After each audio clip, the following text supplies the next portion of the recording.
Chapter 1. Which is about Moomin Troll and Sniff following a mysterious path to the sea, pearl fishing, the discovery of a cave and how the muskrat avoided catching a cold.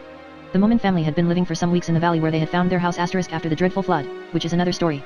It was a wonderful valley, full of happy little animals and flowering trees, and there was a clear narrow river that came down from the mountain, looped round Moomin house and disappeared in the direction of another valley, where no doubt other little animals wondered where it came from. One morning, it was the morning that Moomin Troll's papa finished building a bridge over the river, the little animal, Sniff, made a discovery. There were still plenty of things left for them to discover in the valley. He was wandering in the forest when he suddenly noticed a path he had never seen before winding mysteriously into the green shadows. Sniff was spellbound and stood gazing at it for several minutes. It's funny about paths and rivers, he mused. You see them go by, and suddenly you feel upset and want to be somewhere else wherever the path or the river is going perhaps. I shall have to tell Moomin Troll about this, and we can explore it together, because it would be a bit risky for me to go alone. Then he carved a secret sign on a tree trunk with his penknife, so that he could find the place again, and thought proudly, Moomin Troll will be surprised. And after that he scooted home as fast as he could so as not to be late for lunch. Moomin Troll was just putting up a swing when Sniff got home. He seemed very interested in the mysterious path, and directly after lunch they set off to have a look at it. Halfway up the hill on their way grew a clump of blue trees covered with big yellow pears, and of course they couldn't get past that without Sniff deciding that he was hungry. We'd better only take the windfalls, said Moomin Troll, because Mama makes jam from these. But they had to shake the tree a little so that there were some windfalls. Sniff was very pleased with their haul.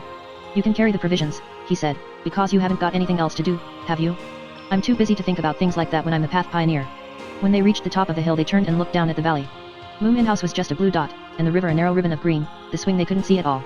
We've never been such a long way from home before, said Moomin Troll, and a little goose-fleshy thrill of excitement came over them at the thought. Sniff started to snuffle about. He looked at the sun, felt the direction of the wind, sniffed the air, and in fact behaved in every way like a great path pioneer. It should be somewhere here, he said busily.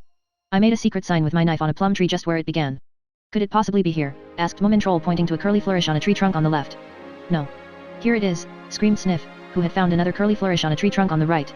At the same time they both caught sight of a third curly flourish on a tree trunk right in front of them, but it was terribly high up, at least 3 feet above the ground. That's it, I'm sure, said Sniff stretching himself.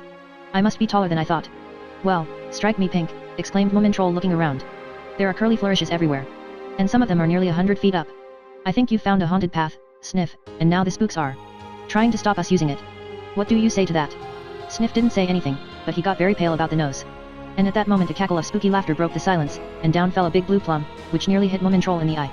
Sniff gave a screech of terror and ran for cover, but Moomin Troll was just angry, and had decided to have a look for the enemy when, all of a sudden, he saw who it was. For the first time in his life he was face to face with a silk monkey. She was crouching in the fork of a tree, a small, dark, velvety ball. Her face was round and much lighter than the rest of her, about the color of Sniff's nose when he had washed rather carelessly, and her laugh was 10 times bigger than herself. Stop that horrible cackling, shouted Moomin Troll when he saw that she was smaller than he. This is our valley. You can go and laugh somewhere else. Wretched wretch, muttered Sniff, pretending he hadn't been frightened. But the silk monkey just hung by her tail and laughed louder than ever. Then she threw some more plums at them and disappeared into the forest with a parting hoot of evil laughter. She's running away, screamed Sniff. Come on, let's follow her. So off they rushed, scrambling headlong through bushes and brambles under a perfect rain of ripe berries and firkins, while all the little animals underfoot escaped into their holes as quickly as they possibly could. The silk monkey swung from tree to tree in front of them. She hadn't enjoyed herself so much for weeks. Don't you think it's ridiculous, Puff, to run after a silly little monkey like that, panted Sniff at last. I don't see, Puff, that she matters. Moomin Troll agreed to this and they sat down under a tree and pretended to be thinking about something important. The silk monkey made herself comfortable in the fork of a tree above them and tried to look important too. She was having nearly as much fun as before. Take no notice of her, whispered Moomin Troll. Out loud he said, good spot this, isn't it Sniff? Yes. Interesting looking path too, Sniff answered. Path, repeated Moomin Troll thoughtfully. And then he suddenly noticed where they were. Why, this must be the mysterious path, he gasped. It certainly looked most mysterious. Overhead the branches of the plum trees, oaks, and silver poplars met and formed a dark tunnel which led away into the unknown. Now we must take this seriously, said Sniff, remembering that he was the path pioneer. I'll look for bypaths, and you knock 3 times if you see anything dangerous. What shall I knock on? Asked Moomin Troll. Whatever you like, said Sniff. Only don't talk. And what have you done with the provisions? I suppose you've lost them. Oh, dear. Do I have to do everything myself? Moomin Troll wrinkled his forehead dejectedly but did not answer. So they wandered farther into the green tunnel, Sniff looking for bypaths, Moomin Troll looking for dangerous intruders, and the silk monkey leaping overhead from branch to branch. The path wound in and out of the trees getting narrower and narrower, until at last it petered out altogether. Moomin Troll looked baffled. Well, that seems to be that, he said. It ought to have led to something very special. They stood still and looked at each other in disappointment. But as they stood a whiff of salt wind blew in their faces and a faint sighing could be heard in the distance. It must be the sea, exclaimed Moomin Troll with a whoop of joy, and he started running upwind, his heart thumping with excitement, for if there is anything Moomin Trolls really love it is bathing. Wait, screamed Sniff. Don't leave me behind. But Moomin Troll didn't stop till he came to the sea, and there he sat down and solemnly watched the waves rolling in, one after another, each with its crest of white foam. After a while Sniff came out from the fringe of the wood and joined him. "It's cold here," he said. "By the way, do you remember when we sailed with the Hattie Fatteners in that dreadful storm, and I was so seasick?" "That's quite another story," said Moomintroll. "Now I'm going to bathe." And he ran straight out into the breakers, without stopping to undress, because of course Moomintrolls don't wear clothes, except sometimes in bed. The silk monkey had climbed down from her tree and was sitting on the sandy beach watching them. "What are you doing?" she cried. "Don't you know it's wet and cold?" "We've managed to impress her at last," said Sniff. "Yes. I say, Sniff, can you dive with your eyes open?" asked Moomintroll. "No," said Sniff, "and I don't intend to try. You never know what you'll see down there on the bottom. If you do it, don't blame me if something awful happens." "Pooh," said Moomintroll, diving into a big wave and swimming down through green bubbles of light. He went deeper and came upon forests of crinkly seaweed swaying gently in the current, seaweed that was decorated with beautiful white and pink shells, and even farther down the green twilight deepened until he could see only a black hole that seemed to have no bottom. Moomintroll turned round and shot up to the surface, where a big wave carried him right back to the beach. There sat Sniff and the silk monkey screaming for help at the tops of their voices. "We thought you were drowned," said Sniff, "or that a shark had eaten you up." "Pooh," said Moomintroll again. "I'm used to the sea. While I was down there I got an idea, a good idea too. But I'm wondering if an outsider should hear it or not." And he looked pointedly at the silk monkey. "Go away," Sniff said to her. "This is private." "Oh, please tell," entreated the silk monkey, for she was the most inquisitive creature in the world. "I swear I won't breathe a word." "Shall we make her swear?" asked Moomintroll. "Well, why not?" answered Sniff. "But it'll have to be a proper swear." "Repeat after me," said Moomintroll. "May the ground swallow me up, may old hags rattle my dry bones, and may I never more eat ice cream if I don't guard this secret with my life. Go on now." The silk monkey repeated the swear, but she was a bit careless over it because she could never keep a thing in her head for long. "Good," said Moomintroll. "Now I'll tell you. I'm going to go pearl fishing, and then I shall bury all my pearls in a box here on the beach." "But where shall we find a box?" asked Sniff. "I shall hand that job over to you and the silk monkey," replied Moomintroll. "Why do I always have to do the difficult things?" asked Sniff gloomily. "You have all the fun. You were the path pioneer just now," said Moomintroll. "And besides you can't dive. So don't be silly." Sniff and the silk monkey set off along the beach. "Wretched wretch," muttered Sniff. He could have looked for his own old box. They poked around for a bit, but after a time the silk monkey forgot what they were supposed to be doing and began to hunt for crabs instead. There was one that always careered off with his odd sideways gait and hid himself under a stone, so that they could only see his eyes, which were out on sticks and waved threateningly at them. They followed him for a long time until he jumped into a crack in the rock and built a wall of sand round himself so that they couldn't get at him. "Well, he's gone anyway," said the silk monkey. "Come on. Let's climb the rocks." It was a wild bit of coast, the rocks steep and jagged. After they had been climbing for a bit they found themselves on a narrow ledge above the sea, with a sheer rock wall on one side, and a steep drop to the sea on the other. "Are you too frightened to go any farther?" asked they. Silk monkey, who found all this very easy, having 4 legs herself. "I'm never afraid," answered Sniff. "But I think the view is better from here." The silk monkey grinned cheeringly, and pranced off with her tail in the air. After a time Sniff heard her laugh. "Hello," she shouted. "I've found a house for myself, not a bad house either." Sniff hesitated a moment, but he couldn't resist the thought of the house. He had always loved houses in unusual places. So he shut his eyes tightly and set off along the ledge. The spray drenched him several times, and he offered up a prayer to the protector of all small beasts. Never in his life had he been so frightened or felt so brave as he did creeping along that ledge. Suddenly, he tripped over the silk monkey's tail and opened his eyes. She was lying on her tummy with her head stuck into a hole in the rock, talking and laughing 19 to the dozen. "Well," said Sniff, "where's this house you were talking about?" "In here," screeched the silk monkey, and she disappeared completely into the rock. Then Sniff saw that it was a cave, a real cave, such as he had always dreamed of finding. Its mouth was rather small, but inside it opened out into a big room. The rocky walls rose smoothly up to a gap in the roof which let in the sunlight, and the floor was covered with smooth white sand. The silk monkey scuttled off to a cranny in one corner of the cave and started to sniff and poke at the sand. "There may be a lot of crabs here," she cried. "Come and help me look." "Don't disturb me," said Sniff solemnly. "This is the biggest moment of my life so far, and it's my first cave." He smoothed the sand with his tail inside. "I shall live here forever," he thought. "I shall put up little shelves and dig a sleeping hole in the sand, and have a lamp burning in the evenings. And perhaps I'll make a rope ladder so that I can go up to the roof and look at the sea. Moomintroll will be surprised." And then he suddenly remembered Moomintroll's pearl fishing in the box. "I say, silk monkey," he said, "what about that box? Do you think Moomintroll really needs it?" "What box?" asked the silk monkey, whose memory was exceedingly short. "Come on. I think it's beginning to get boring here." And in a twinkling she was out of the cave, back along the ledge, and down on the sand again. Sniff followed slowly. Several times he turned round and looked back at the cave proudly. He was so full of it that he quite forgot to be afraid on the dangerous ledge, and he was still deep in thought as he trudged along the beach to the place where they had left Moomintroll, pearl fishing. There was already a row of shining pearls, and out in the breakers Moomintroll was bobbing up and down like a cork, while the silk monkey sat on the sand busily scratching herself. "I am the treasurer," she said importantly. "Now I've counted these pearls 5 times, and each time it comes to a different answer. Isn't that extraordinary?" Moomintroll waded out of the water with his arms full of oysters. He even had several on his tail. "Phew," he said, shaking the seaweed out of his eyes. "That'll do for today. Where's that box?" "There weren't so very many good boxes on this beach," said Sniff. "But I've made a great discovery." "What was that?" asked Moomintroll, for a discovery, next to mysterious paths, bathing, and secrets, was what he liked most of all. Sniff paused and then said dramatically. A cave. A real cave, asked Moomin Troll, with a hole to creep in through, and rocky walls, and a sandy floor. Everything, answered Sniff proudly. A real cave that I found myself. He winked at the silk monkey, but she was counting the pearls for the 8th time, and wasn't bothering herself about the cave anymore. That's splendid, said Moomin Troll. Wonderful news. A cave is much better than a box. We'll take the pearls there at once. That's just what I had thought of doing myself, said Sniff. So they carried the pearls to the cave and arranged them neatly on the floor, and then lay down on their backs looking up at the sky through the gap in the roof. Do you know something, said Moomin Troll. If you fly hundreds and hundreds of miles up into the sky you come to where it isn't blue anymore. It's quite black. In the daytime too. Why is that, asked Sniff. It just is, answered Moomin Troll. And up there in the dark are great sky monsters, such as scorpions, bears and rams. Are they dangerous, asked Sniff. Not to us, replied Moomin Troll. They only snap up a few stars now and again. Sniff pondered this deeply and after a while they stopped talking and just lay watching the sunlight, which poured through the roof, creep over the sand and shine on Moomin Troll's pearls. It was late in the evening when Moomin Troll and Sniff got back to the blue house in the valley. The river flowed with hardly a ripple under the bridge, which showed up vividly in its new coat of paint, and Moomin Mama was arranging shells round the flower beds. We've had supper, she said. You'd better see what you can find in the larder, my dears. Moomin Troll was hopping with excitement. We've been at least 100 miles from here, he said. We followed a mysterious path, and I found something terribly valuable that begins with Rho and ends with L, but I can't tell you what it is because I'm bound by a swear.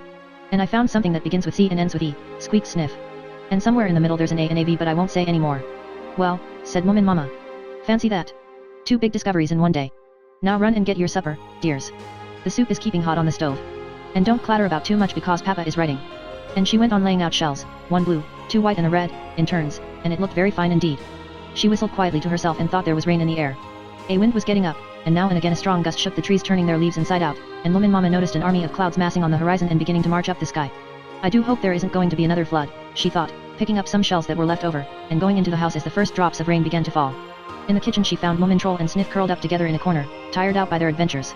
She spread a blanket over them and sat down by the window to darn Moomin Papa's socks. The rain was pattering on the roof, and rustling outside, while far away it dripped into Sniff's cave. And deep in the forest the silk monkey crept farther down into her hollow tree and folded her tail round her neck to keep warm. Late that night when everybody had gone to bed Moomin Papa heard a plaintive noise. He sat up and listened. The rain gushed down the drain pipes, and somewhere a shutter banged in the wind. Then came the pitiful sound again. He put on his dressing gown and went to have a look round the house. He looked into the sky blue room, into the sun yellow one and into the spotted one, and everywhere it was silent. At last he drew the heavy bolt of the door and looked out in the rain. His torch lit up a strip of the path and raindrops glittered like diamonds in the light. What in the world have we here, exclaimed Moomin Papa, for on the steps sat something wet and miserable, with shiny black eyes. I am the muskrat, said the wretched creature faintly. A philosopher, you know.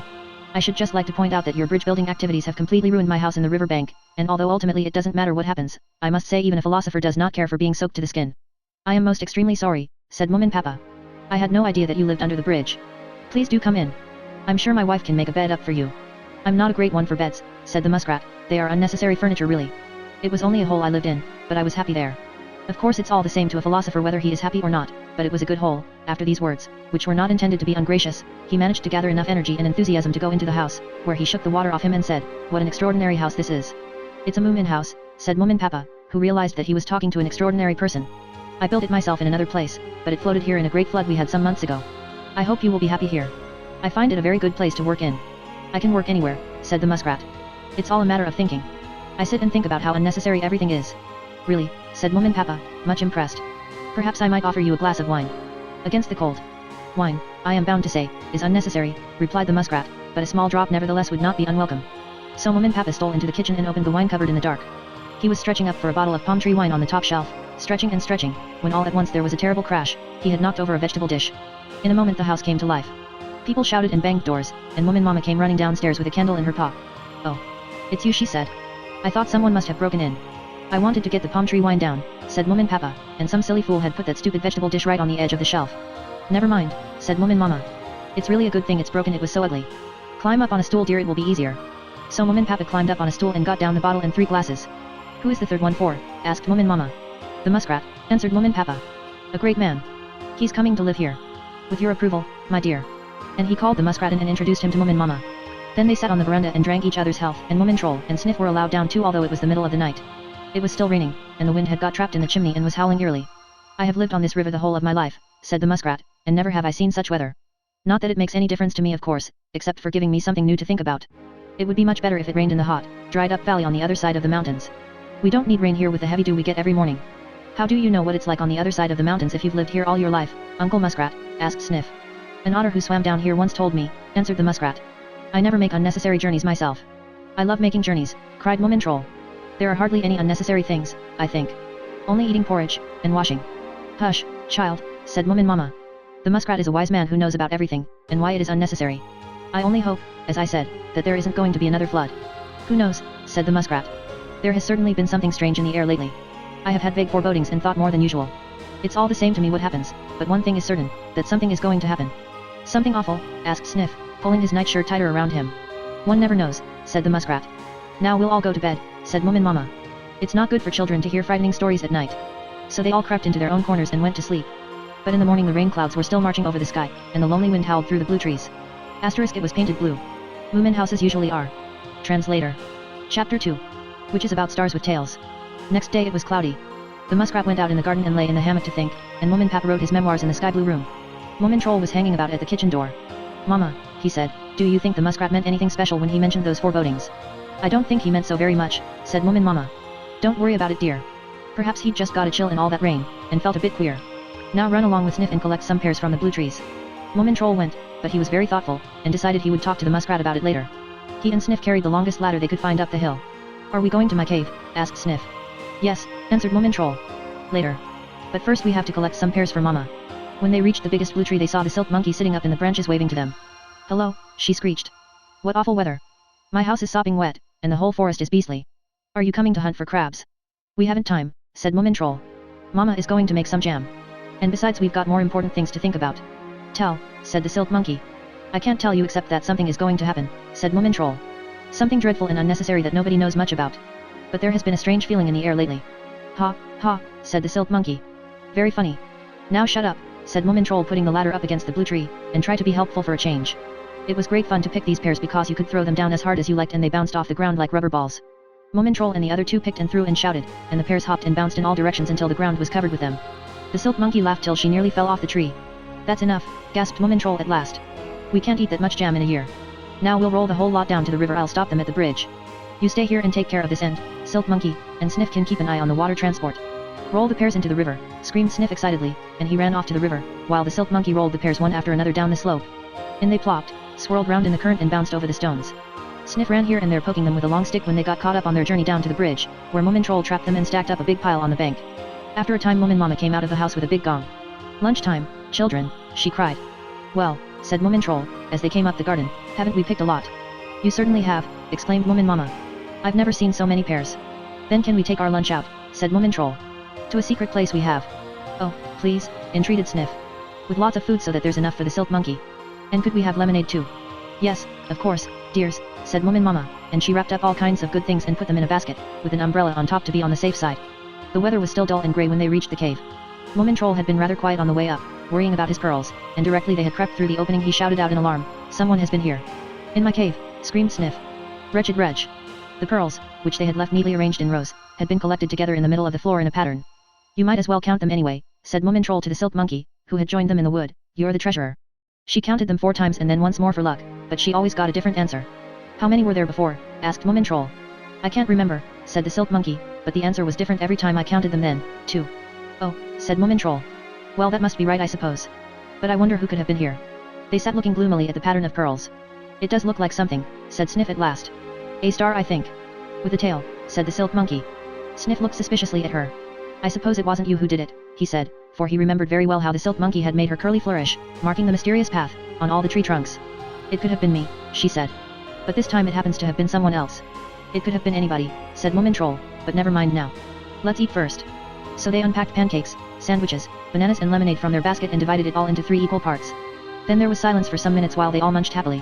When everything was finished they dug a hole in the sand and buried the paper and banana skins. And after that they dug another hole and buried the pearls. Then Moomintroll said.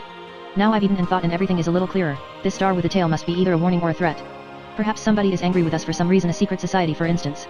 Do you think it's somewhere near? Asked Sniff, beginning to get anxious. It might easily be angry with me, mightn't it? Yes you especially, said Moomintroll. That's very likely. Perhaps this is its cave you have discovered. Sniff went very pale and said, perhaps we should go home. Nobody took any notice of this. Of course, they went out onto the ledge and looked at the sea instead. It was like a huge grey silk eiderdown with white flowers on it. The flowers were seagulls resting on the water with their heads pointing out to sea. Suddenly the Silk Monkey began to laugh. Look, she said, those funny seagulls think they're embroidery. They've just formed themselves into a big star. With a tail, exclaimed Moomin Troll. Sniff began to tremble violently. Then he took to his heels and ran along the ledge, quite forgetting that he had once been afraid of falling, across the sand, and off towards Moomin Valley. On the way he stumbled over tufts of grass and roots, got entangled with branches, fell on his nose, splashed through a stream, and arrived in the valley at last quite dizzy and exhausted. He shot like an arrow into Moomin house. What is it now? Asked Moomin Mama, who sat stirring the jam. Sniff crept very close to her and hid his nose in her apron. A secret society is after me, he whispered. It's coming to get me and... Not while I'm here, said Moomin Mama. Now, what about a nice saucepan to lick out? I daren't, whimpered Sniff. Not now. Perhaps never. A little later on he said, well, perhaps just the edge. While I'm waiting. When Moomin Troll arrived, his mother's biggest jam pot was already full, and Sniff was just licking out the bottom of the saucepan. Said Moomin Troll. Strange goings on. What now? Asked Sniff, looking up anxiously from the saucepan. Nothing, answered Moomin Troll, who didn't want to frighten him still more. I'm going to talk to the muskrat for a bit. The muskrat was still lying in his hammock and thinking. Good afternoon, Uncle Muskrat, said Moomin Troll. Do you know that things have begun to happen? Nothing new in any case, said the muskrat. Oh yes, said Moomin Troll. Completely new. There are people in the forest making secret signs everywhere, threats or warnings or something. When the silk monkey and I came home a little while ago, somebody had arranged Mama's jam pears in a pattern that looked like a star with a tail. The muskrat looked at him with his shiny black eyes, twitched his mustache, but said nothing. There is something going on, persisted Moomin Troll. The seagulls made the same star, and so did the paths of the ants in the wood. I believe it's a secret society threatening the little animal Sniff with revenge. The muskrat shook his head. I have every respect for your deductions, he said, but you are wrong, completely and absolutely, and without any doubt. Oh. Well, that's a good thing, said Moomin Troll. Humph, rejoined the muskrat gloomily. Of course it's all the same to me. But I must admit I feel a trifle gratified that my foreboding was correct.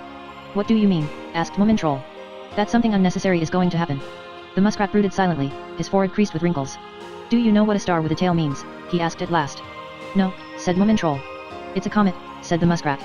A glowing star that flashes through the empty black space beyond the sky, trailing a fiery tail behind it. Well, strike me pink, exclaimed Moomin Troll, and his eyes became black with terror. Will it come here? I have not yet considered that point very deeply, answered the muskrat. Perhaps it will come, perhaps not. It's all the same to a person who knows that everything is unnecessary. Moomin Troll looked up at the calm grey sky and thought how everydayish it was. But all the same, he muttered, I don't like it. I don't like it at all. Now I think I shall go to sleep, said the muskrat. Run off and play, my child. Play as long as you can. Moomin Troll hesitated.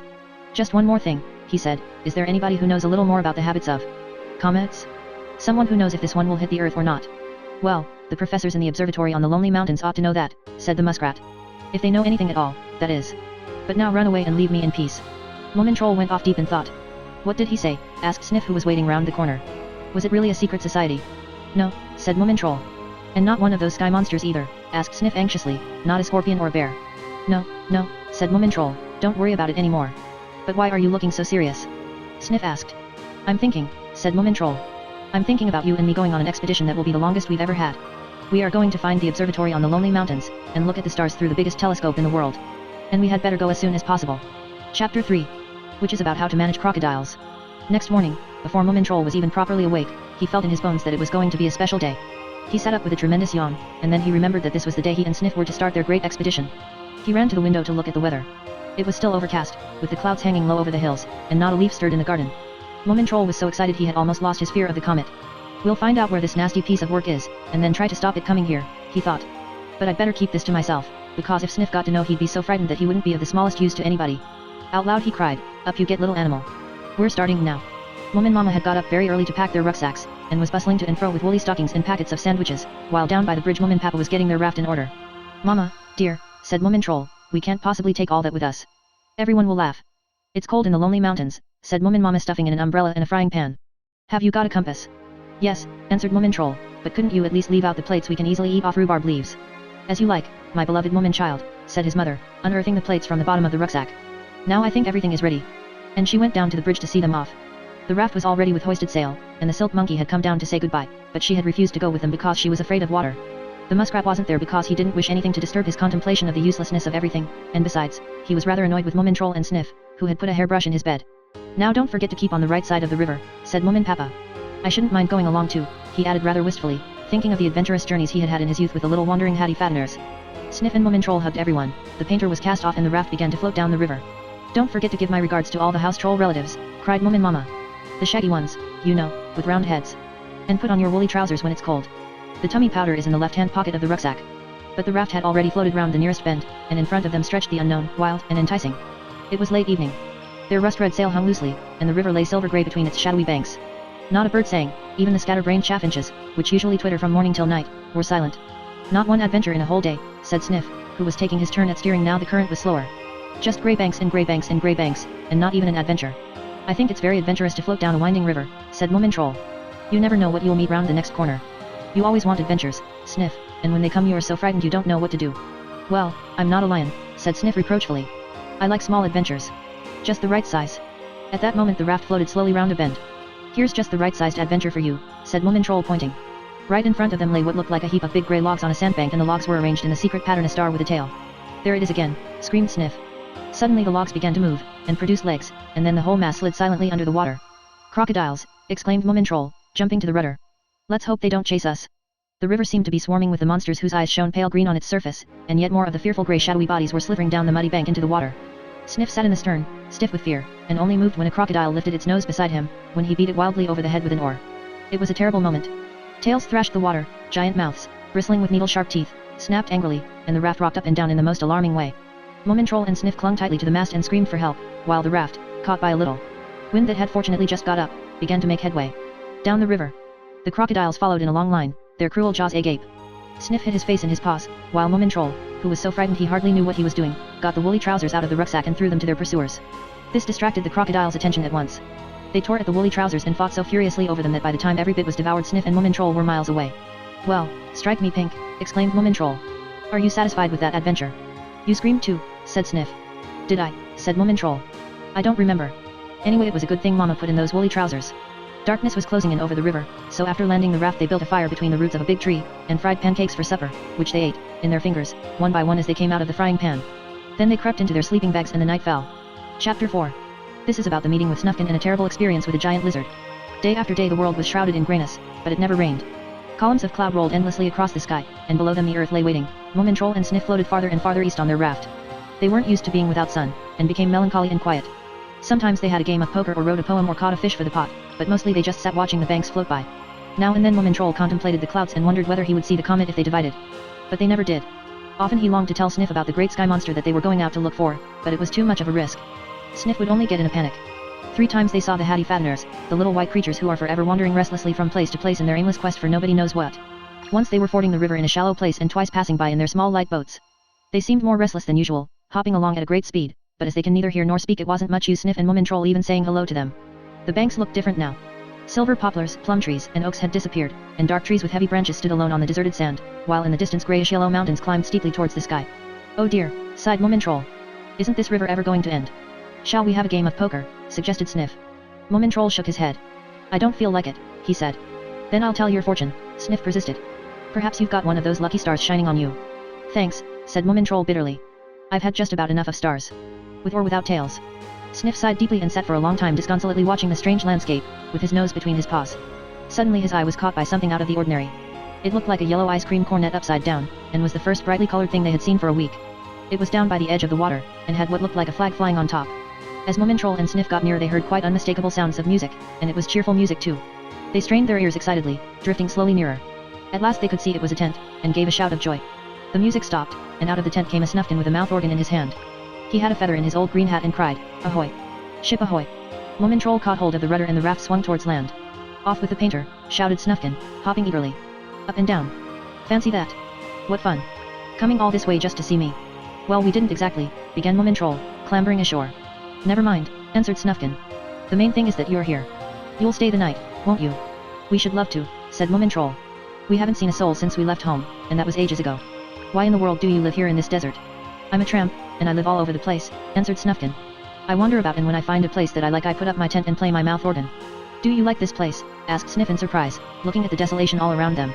Certainly I do, said Snufkin. Look at that black velvet tree with the beautiful grey colors beyond, look at the mountains that are deep purple-red in the distance. And sometimes a big blue buffalo comes to look at himself in the river. You aren't by any chance a painter? Asked Moomintroll rather shyly. Or perhaps a poet, suggested Sniff. I am everything, said Snufkin, putting on the kettle. And you are discoverers I can see. What are you thinking of discovering? Moomintroll cleared his throat and felt very proud. Oh, everything, he said. Stars for example. Snufkin was deeply impressed. Stars, he exclaimed. Then I must come with you. Stars are my favorite things. I always lie and look at them before I go to sleep and wonder who is on them and how one could get there. The sky looks so friendly with all those little eyes twinkling in it. The star we're looking for isn't so very friendly, said Moomintroll. Quite the contrary in fact. What did you say, said Sniff. Moomintroll went a bit red. I mean stars in general, he said, big and small, friendly and unfriendly and so on. Can they be unfriendly, asked Snufkin. Yes, ones with tails, answered Moomintroll. Comets. At last it dawned on Sniff. You're hiding something from me, he said accusingly. That pattern we saw everywhere, and you said it didn't mean anything. You're too small to be told everything, answered Moomintroll. Too small, screamed Sniff. I must say it's a fine thing to take me on an expedition of discovery and not tell me what I'm supposed to be discovering. Don't take it too hard, said Snufkin. Sit down, Moomintroll, and tell us what it's all about. Moomintroll took the cup of coffee that Snufkin had given him, sat down, and proceeded to tell them everything that the muskrat had said.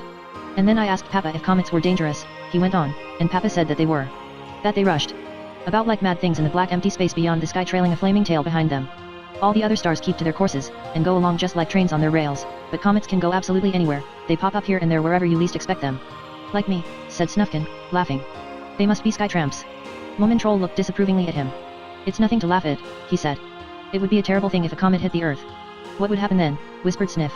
Everything would explode, said Moomintroll, gloomily. There was a long silence. Then Snufkin said slowly, it would be awful if the Earth exploded. It's so beautiful. And what about us, said Sniff. But Moomintroll felt much braver now he had shared the secret with the others. He drew himself up and said that's why we are going to look for the observatory on the Lonely Mountains. They've got the biggest telescope in the world there, and we shall be able to find out if the comet is going to hit the Earth or not. What about taking my flag with us, suggested Snufkin. We could put it at the masthead of your raft. They looked at his flag. The blue on top is the sky, he went on, and the blue underneath is the sea. The line in between them is a road, the dot on the left is me at the moment, and the dot on the right is me in the future. Do you approve? You could hardly get any more on a flag, said Moomintroll. We approve. But I'm not on it, said Sniff.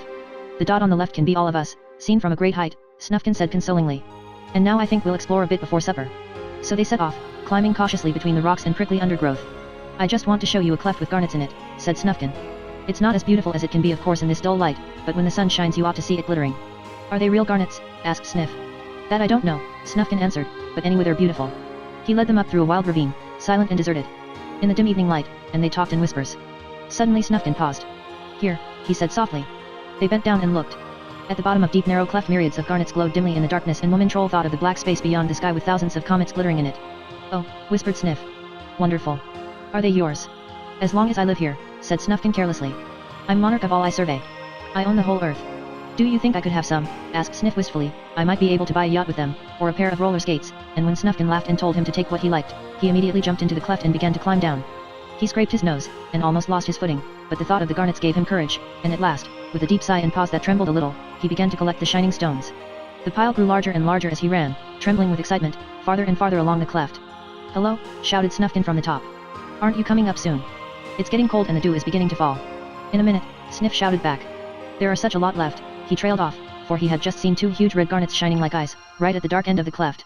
Suddenly, to his horror, he realized that they were eyes that blinked and moved and came nearer, followed by a scaly body that rasped coldly on the stones. Sniff gave one frantic squeak and ran like mad to the place where he had come down.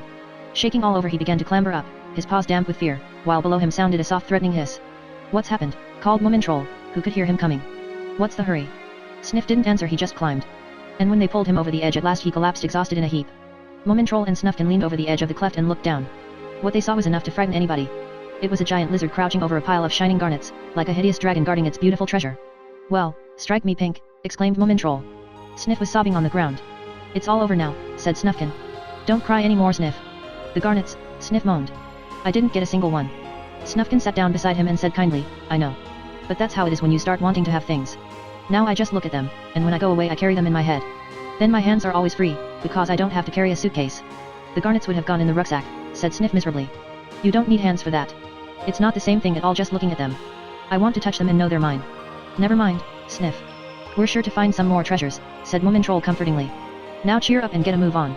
It's getting cold and creepy out here. So they made their way back through the darkening ravine, each one wrapped up in his own thoughts, 3 subdued little animals. Chapter 5.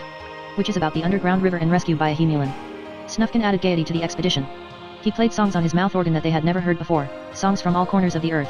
He did card tricks and showed them how to make fig pancakes, and he told them many of his strange and wonderful adventures.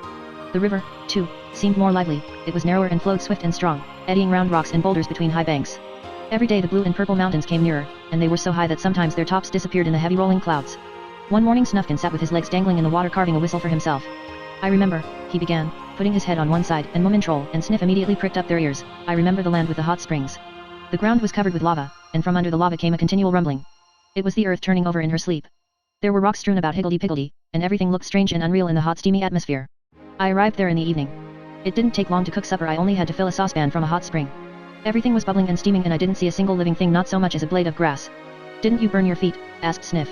I walked on stilts, Snufkin answered. They were wonderful for climbing, and I don't know what I should have done without them when the earth that had been asleep suddenly woke up. There was a great rumbling and roaring and a crater opened right in front of me, and belched out red flames and great clouds of ashes.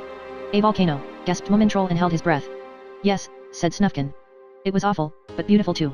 And then I saw the fire spirits, lots of them swarming up out of the earth and flying about like sparks. Of course I had to go a roundabout way to get past the volcano. It was hot too, so I went as fast as my stilts would carry me.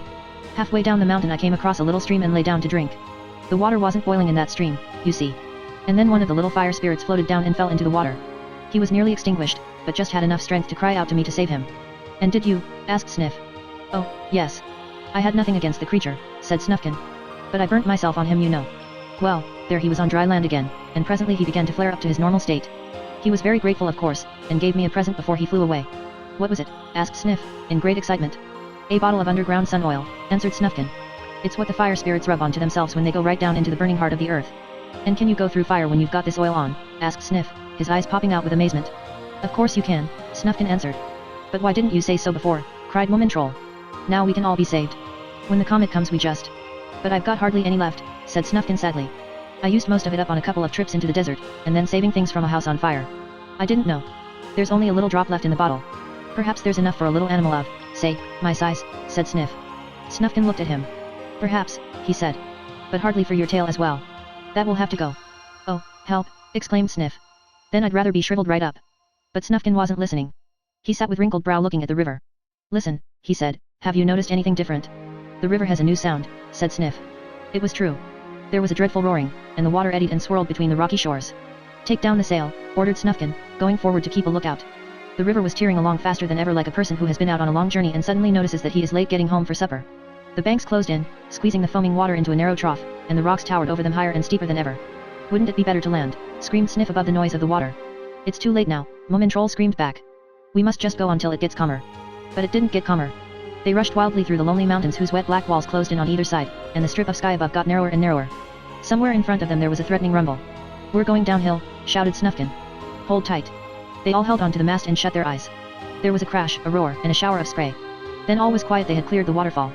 Well, strike me pink, exclaimed Moomintroll. It was quite dark all round them, except for patches of white-green foam, and when their eyes got used to the darkness they saw that the mountain walls had closed over them completely. They were in a tunnel. The tunnel stretched away in front of them, getting smaller and smaller. It was like a nightmare, and though the water was calmer now it was terribly dark. This wasn't the idea exactly, said Moomintroll. We seem to be going right down into the earth, instead of up to the top of the mountains. They all realized the truth of this and sat for a time in gloomy silence. Then Snufkin said, you could write a poem about this. What about? Floating on this eerie water. Far away from bricks and mortar. Saw a mermaid. Didn't caught her, suggested Sniff, blowing his nose. That's not true, not grammar, and it doesn't even rhyme properly, said Snufkin, and the subject dropped. The tunnel curved once or twice, getting even narrower and darker, and now and then the raft bumped against the walls. They picked up their rucksacks and waited. Once more there was a bump and this time the mast was knocked down. Snufkin, said Moomintroll in a very small voice, you know what that means, don't you? The vault above them had become lower or else the water had risen. Very soon it would completely fill the tunnel. Throw the mast overboard, shouted Snufkin, grabbing his precious flag. It's no use now. There was another long silent wait. It had begun to be a little lighter, and they could distinguish each other's white faces. Suddenly Sniff shouted, oh. My ears touched the roof, and threw himself flat with a frantic squeak. What will Mama say, said Moomintroll, if we never come home again? Just then the raft stopped with a thud, and they all fell together in a heap. We've run aground, screamed Sniff. Snufkin leaned over the edge and looked. The mast is holding us, he said. It's lying across the tunnel. Look what we've escaped, said Moomintroll in a shaky voice. Just in front of them the river disappeared with a gurgle down a black hole straight into the earth. I've just about had enough of voyages of discovery, said Sniff plaintively. I want to go home. I suppose we'll have to sit here all our lives playing poker. You silly little animal, said Snufkin, grumbling just when we're going to be saved by nothing less than a miracle. Look up there. Sniff looked and saw, through a crack in the rock above them, a small patch of cloudy sky. Well, I'm not a bird, he said gloomily, and what's more, I get dizzy fits, that's because I had inflammation of the ears when I was very young. So how could I ever get up there? But Snufkin took out his mouth organ and played his gayest adventure song, not just the right-sized adventure, but a terrific one, about rescues and surprises and sunshine. Moomintroll started to whistle the refrain. He couldn't sing, but he could whistle beautifully, and in the end Sniff had to join in too with his falsetto squeak. It was a bit out of tune, but fairly cheerful. Their song echoed in the tunnel and up through the crack in the roof, until it woke a Moominland who was asleep up above, with his butterfly net beside him. "Whatever's that?" gasped the Moominland with a start. He looked into his jar, where all the small creatures he had caught were imprisoned, but the insects hadn't made the noise. It came straight out of the ground. "Remarkable," said the Moominland and lay down flat to listen. "There must be some rare caterpillar that makes that noise. I must find it." And he began creeping around, snuffing and sniffing with his large nose, until he reached the hole in the ground where the noise was loudest of all. He stuck his nose in as far as possible but couldn't see anything in the dark. However, the party down below saw his shadow across the light, and their song changed to a wild yell. "Those caterpillars must have gone off their heads," the Moominland said to himself, pushing his net down the hole. Of course Moomintroll and the others didn't waste much time in jumping into it with their belongings, and when the Moominland hauled up his heavy load and shook it out, he was amazed to see 3 such odd creatures blinking in the daylight. "Most extraordinary," he remarked. "Thank you very much," said Moomintroll, who pulled himself together first. "You saved us in the nick of time." "Have I saved you?" asked the Moominland in surprise. "I didn't mean to. I was looking for the caterpillars that were making such a noise down there." Moominlands are generally a bit slow in grasping an idea, but they are very pleasant if you don't annoy them. "Are we in the Lonely Mountains now?" asked Sniff. "I've no idea," said the Moominland, "but there are plenty of interesting moths." "I think it must be the Lonely Mountains," said Snufkin, gazing at the massive piles of rock, endless, desolate and silent, which towered on every side. The air was chilly. "And where is the observatory?" asked Sniff. "We're going to look for it," said Moomintroll. "It's on the highest peak, I believe. But first I should like to have some coffee." "The kettle is still on the raft," said Snufkin. Moomintroll loved coffee, and he rushed at once to the edge of the hole and looked down. "Oh dearie me," he lamented. "The raft has floated off and I suppose it's gone down that awful hole by now." "Well, never mind. We're not on it," said Snufkin gaily. "What's a kettle here or there when you are out looking for a comet?" "Are they very rare?" asked the Moominland, who thought they were still talking about moths. "Well, yes, I should think you could call them rare," answered Snufkin. "They appear about once in 100 years." "No," exclaimed the Moominland. "Then I must catch one. What does it look like?" "Red probably." "With a long tail," answered Snufkin. The Moominland took out a notebook and wrote this down. "It must be the Snuffsigalonica family," he said seriously. "One more question, my learned friends, what does this remarkable insect live on?" "On Moominlands," said Sniff, giggling. The Moominland went red in the face. "Little animal," he said sternly, "that is not funny. I shall now leave with grave doubts of your scientific knowledge." And he put his jars in his pocket, picked up his butterfly net, and lumbered off. Sniff doubled up with laughter when the Moominland was out of earshot. "How funny," he exploded. "The old chap thought we were talking about a beetle or something." "It's wrong to be disrespectful to elderly gentlemen," said Moomintroll severely, not, however, managing to keep a very straight face himself. But it was getting late, so they picked out the highest mountain and set off towards it. Chapter 6. This is about the adventure with the eagle and the finding of the observatory. It was late evening. The age-old mountains towered into the sky, their dreaming heads lost in mist, and mist swirled in cold grey-white swathes in the chasms and valleys between. A sudden rift in the swirling vapor revealed once again the threatening sign of the comet cut by some unknown hand in a sheer wall of rock. Just below one of the peaks could be seen a solitary pinprick of light, and a closer look would have revealed that it was a little yellow silk tent lit up from inside. From the tent came the sound of Snufkin's mouth organ, but in this desolate place it was a strange sound indeed. So strange that a hyena some way off lifted up her nose and howled in the most melancholy fashion. One member at least of the party in the tent was startled out of his wits. "What was that?" gasped Sniff. "Oh, nothing for you to worry about," Snufkin reassured him. "Listen, what about a story? Did I ever tell you about those snorks I met a few months ago?" "No," said Moomintroll eagerly. "Whatever are snorks?" "Don't you really know what a snork is?" said Snufkin in amazement. "They must be the same family as you, I should think, because they look the same, except that they aren't often white. They can be any color in the world, like an Easter egg, and they change color when they get upset." Moomintroll looked quite angry. "Well," he said, "I've never heard of that branch of the family. A real Moomintroll is always white. Changing color indeed. What an idea. Well, these snorks were very much like you anyway," said Snufkin calmly. "One was pale green and the other was mauve. I met them the time I escaped from prison. But perhaps you don't want to hear that story." "Oh yes. We do really," piped Sniff, but Moomintroll only grunted. "Well, it was like this," began Snufkin. "I had picked a melon for dinner. There was a whole field full of them, you see, and I thought that one more or less wouldn't make any difference. But the moment I dug my teeth into it, a nasty ugly old man came out of a house nearby, and started to shout at me. I listened for a bit, and then I began to wonder if hearing so many bad words was doing me any good. So I started rolling the melon, which was very big and heavy, along the path in front of me, whistling so that I shouldn't hear what the old man was saying. Then he shouted that the police would come after me, so I made a scornful noise to show that I wasn't afraid of the police at all." "How could you dare?" whispered Sniff in deep admiration. "I really can't think," said Snufkin. "But now you must listen. That ugly old man was the police. And after dashing into his house to get into his uniform, he began to follow me. I ran and the melon rolled and rolled, until in the end we were going so fast that I didn't know which was the melon and which was me." "And that was how you landed in prison, I suppose," said Moomintroll. "I suppose it was there you met those creatures, snorks, didn't you call them?" "Don't interrupt," said Snufkin. "I was just going to tell you how cold and horrible it was in my cell, what with the spiders and rats. I met the snorks outside, after I had escaped one moonless night." "Did you climb out of the window with a rope made from your sheets?" asked Sniff. "No, I dug myself out with a tin opener," said Snufkin. "Twice I came up too soon, once just behind the guard and another time just inside the prison walls.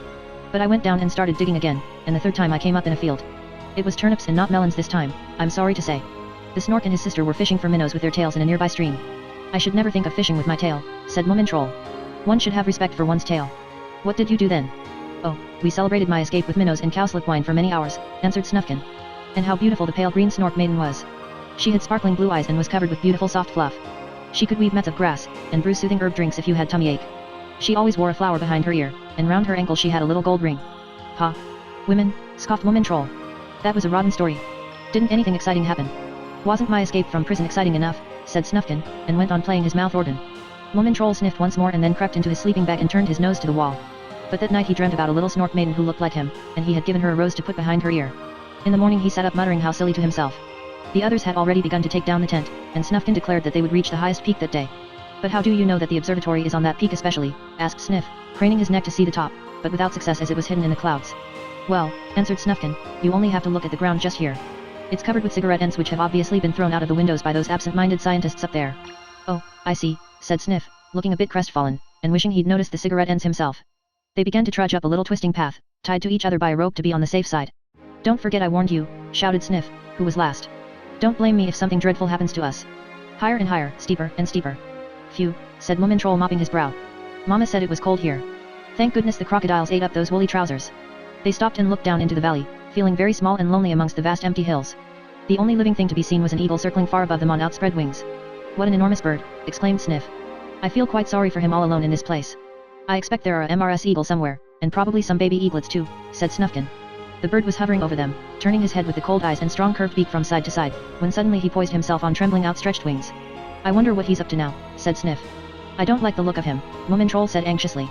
Perhaps, began Snufkin, but he got no further, except to scream frantically, look out he's diving. They all threw themselves against the rocks looking wildly for somewhere to hide. In a rush of wings the eagle swooped towards them, while they squeezed themselves into a crevice in the rock, and held each other tight in terrified helplessness. He was on top of them. It was like a whirlwind. One moment they were surrounded by the great wings that beat wildly against the rock, and the next there was complete quiet. Trembling in every limb they peeped out of their hiding place to see the eagle sailing in a great semicircle below them. After a moment he rose and disappeared amongst the mountain tops. He's ashamed that he missed us, said Snufkin. Eagles are very proud. He won't try again. Sniff was counting on his fingers. The crocodiles, the giant lizard, the waterfall, the underground tunnel, the eagle. 5 awful experiences. It's beginning to get monotonous. We've still got the biggest adventure to come, said Moomintroll. The comet. They all looked up at the heavy grey clouds. I wish we could see the sky, he went on rather nervously. Come on. Let's start. By the afternoon they had climbed so high that they had reached the clouds, and the going was slippery and dangerous. Damp veils of mist swirled around them. They were dreadfully cold, Moomintroll thought longingly of his woolly trousers, and surrounded completely by an awful floating emptiness. I always thought clouds were soft and woolly and nice to be in, said Sniff sneezing. Ugh. I'm beginning to be sorry I ever came on this expedition. Suddenly Moomintroll stood still. Wait, he said. There's something shining. A light, or is it a diamond? A diamond, screamed Sniff, who loved jewels. Moomintroll set off, dragging the others after him by the rope. It's a little gold bracelet, he announced at last. Be careful, shouted Snufkin. It's right on the edge of the precipice. But Moomintroll wasn't listening. He crept slowly towards the edge and stretched down for the bracelet. Snufkin and Sniff held the rope tight and Moomintroll crept a little farther down until at last he reached the gold ring. Do you think it could be the Snork Maiden's? He asked. Yes. That's hers, said Snufkin, sighing. It looks as if she has fallen over the edge. So young and beautiful too. Moomintroll was too overcome to speak, and they went sadly on their way. The mists were beginning to thin out and it was warmer. They stopped on a ledge to rest and stared in silence at the swirling grey vapor on all sides of them. Suddenly it divided and rolled away until at last the 3 tired travelers could see where they were, and what they saw took their breath away. There was a sea of clouds at their feet, which looked so soft and beautiful that they wanted to wade out and dive and dance in it. Now we're above the clouds, said Snufkin solemnly, and they turned round to look up at the sky that had been hidden for so long. Look, whispered Sniff in terror. The sky was no longer blue. It was a pale red. Perhaps it's the sunset, said Snufkin doubtfully. But Moomintroll looked very grave and said, no. This time it's the comet. It's on its way to the Earth. On the very top of the jagged peak above them stood the observatory. Inside, scientists made thousands of remarkable observations, smoked thousands of cigarettes, and lived alone with the stars. They made their way up to it in silence and Moomintroll opened the door. There was a staircase inside, and up they went to find themselves on the threshold of a high room with a glass roof. In the middle of the floor was a giant telescope, which revolved slowly, keeping watch on the sky, and there was the constant whirring sound of a machine. 2 professors bustled here and there, tightening screws, pushing knobs and making notes. Moomintroll gave a respectful cough. Good afternoon, he said. But the scientists took no notice. Fine weather, said Moomintroll a little louder. But there was still no answer. Then he went forward and touched one of the professors timidly on the arm. We've come several hundred miles in order to meet you, sir, he said. What?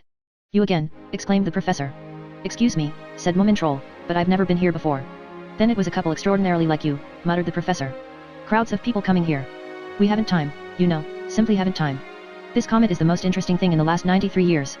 Now, what do you want? Make it quick. I only wanted to know, those people who were here before, stammered Moomintroll.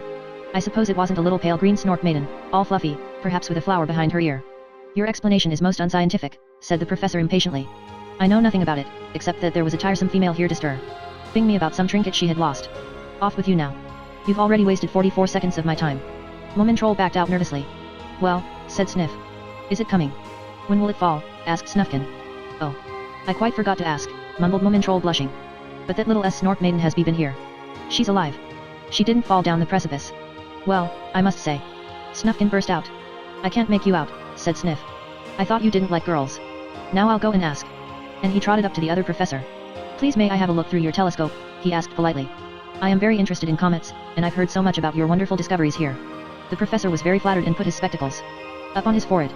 Have you now, he said. Then you must come and have a look, my little friend. He arranged the telescope for Sniff and told him to go ahead. Sniff was rather frightened at first. The sky was quite black and the big stars flickered as if they were alive, and far in the distance shone something red, like a wicked eye. Is that the comet? He whispered. Yes, said the professor. But it's not moving at all, said Sniff in a puzzled voice. And I don't see any tail either.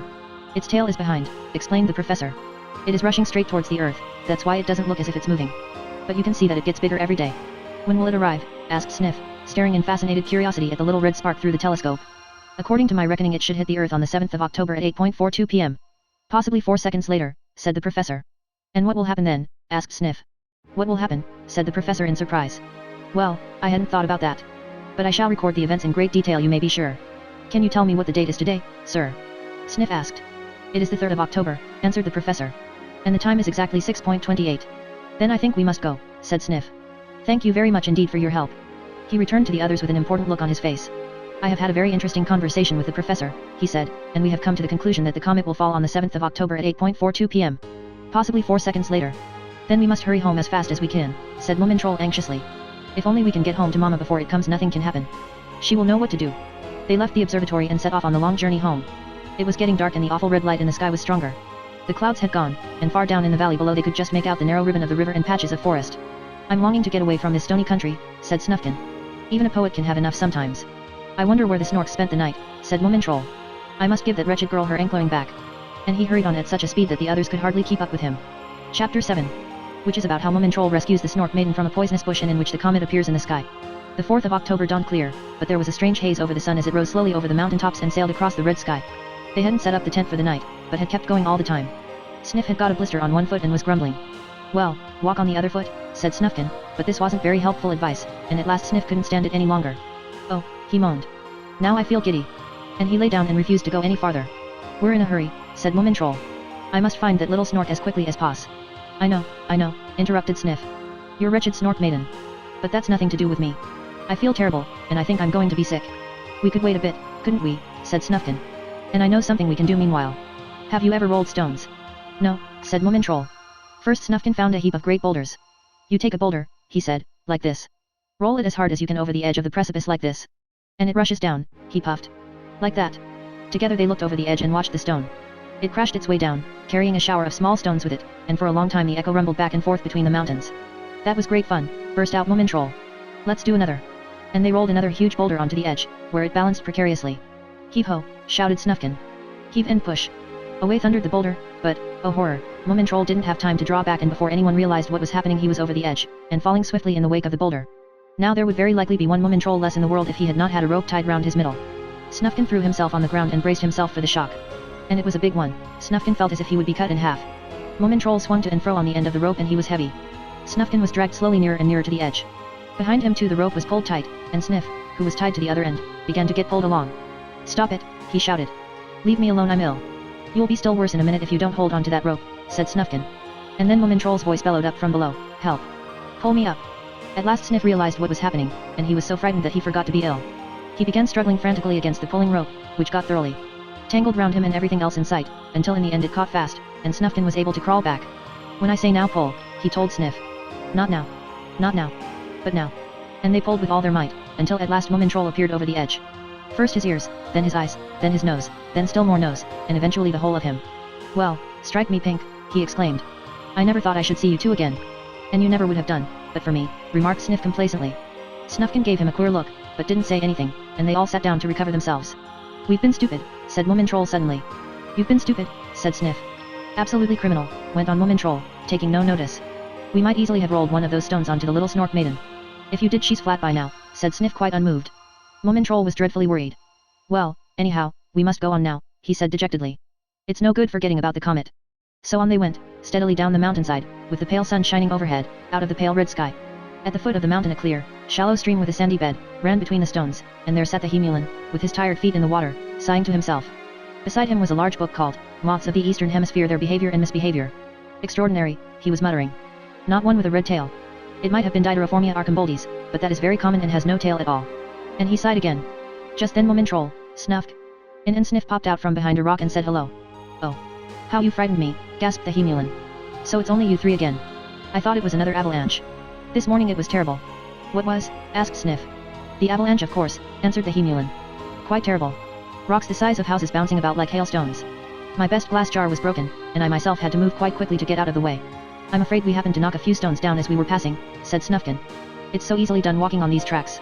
Do you mean to say it was you who made the avalanche? Said the Moominland. Well, yes, sort of, Snufkin answered. I never thought very much of you, said the Moominland slowly, and now I think even less. In fact, I don't think I want to know you anymore. And he turned away and splashed some water over his tired feet. Snufkin and the others didn't quite know what to say, so they kept silent. After a while the Moominland looked over his shoulder and remarked, Haven't you gone yet? We're just going, said Moomin Troll. But first I feel it's my duty to ask you if you haven't noticed something odd about the color of the sky. The color of the sky? Asked the Moominland, innocently. Yes, said Moomin Troll, that's what I said. Why ever should I? Said the Moominland. It can be spotted fox all I care. I hardly ever look at it. What worries me is that my beautiful mountain stream is nearly dried up. If it goes on like this much longer I shan't be able to splash my feet. And he turned away again, muttering and growling to himself. Come on, said Moomin Troll. I think he'd rather be alone. The ground was getting softer to walk on. It was thick with lichen and moss, and a few shy flowers peeped out here and there, while below them the dark carpet of the forest looked quite near. We'll make straight for this flowering valley of yours, said Snufkin, because we must get there before the comet comes. Moomin Troll looked at his compass. I think there's something wrong with this thing, he said, it's dancing about like a midge over water. It's the comet's fault, I expect, said Sniff. We shall have to go by the sun, said Snufkin, though it doesn't seem to be much use either just now. A little farther down they came to a tarn, which had sunk so low in its stone basin that the sides were too steep for them to get down and have a swim. There was a rim of weeds and rushes some feet above the water level, and it was still wet. Funny, said Snufkin with wrinkled forehead, the water sinking as much and as quickly as that. There must be a hole in the bottom, said Sniff, for the water to run out of. The Moominland stream had sunk too, said Moomin Troll. Sniff looked anxiously into their lemonade bottle, but to his relief that seemed to have as much in it as before. I can't understand it, he said. Never mind, Sniff, said Moomin Troll. Perhaps it's better if you can't. Come on now. Just then they heard a cry for help. It came from the wood just ahead of them, and they set off at top speed to the rescue. All right, shouted Snufkin. We're coming. Not so fast, panted Sniff. Ow, for he had fallen over, and was being dragged along on his nose by the rope, which still tied the three of them together. But the others didn't stop until they too were brought up nose to nose on each side of a tree, with the rope hooked across its trunk. Damned rope. Moomin Troll said angrily. Sniff was shocked. Oh, he gasped, you swore. Moomin Troll ignored him, and hacking at the rope with his knife, muttered something about it being the Snork Maiden who had called.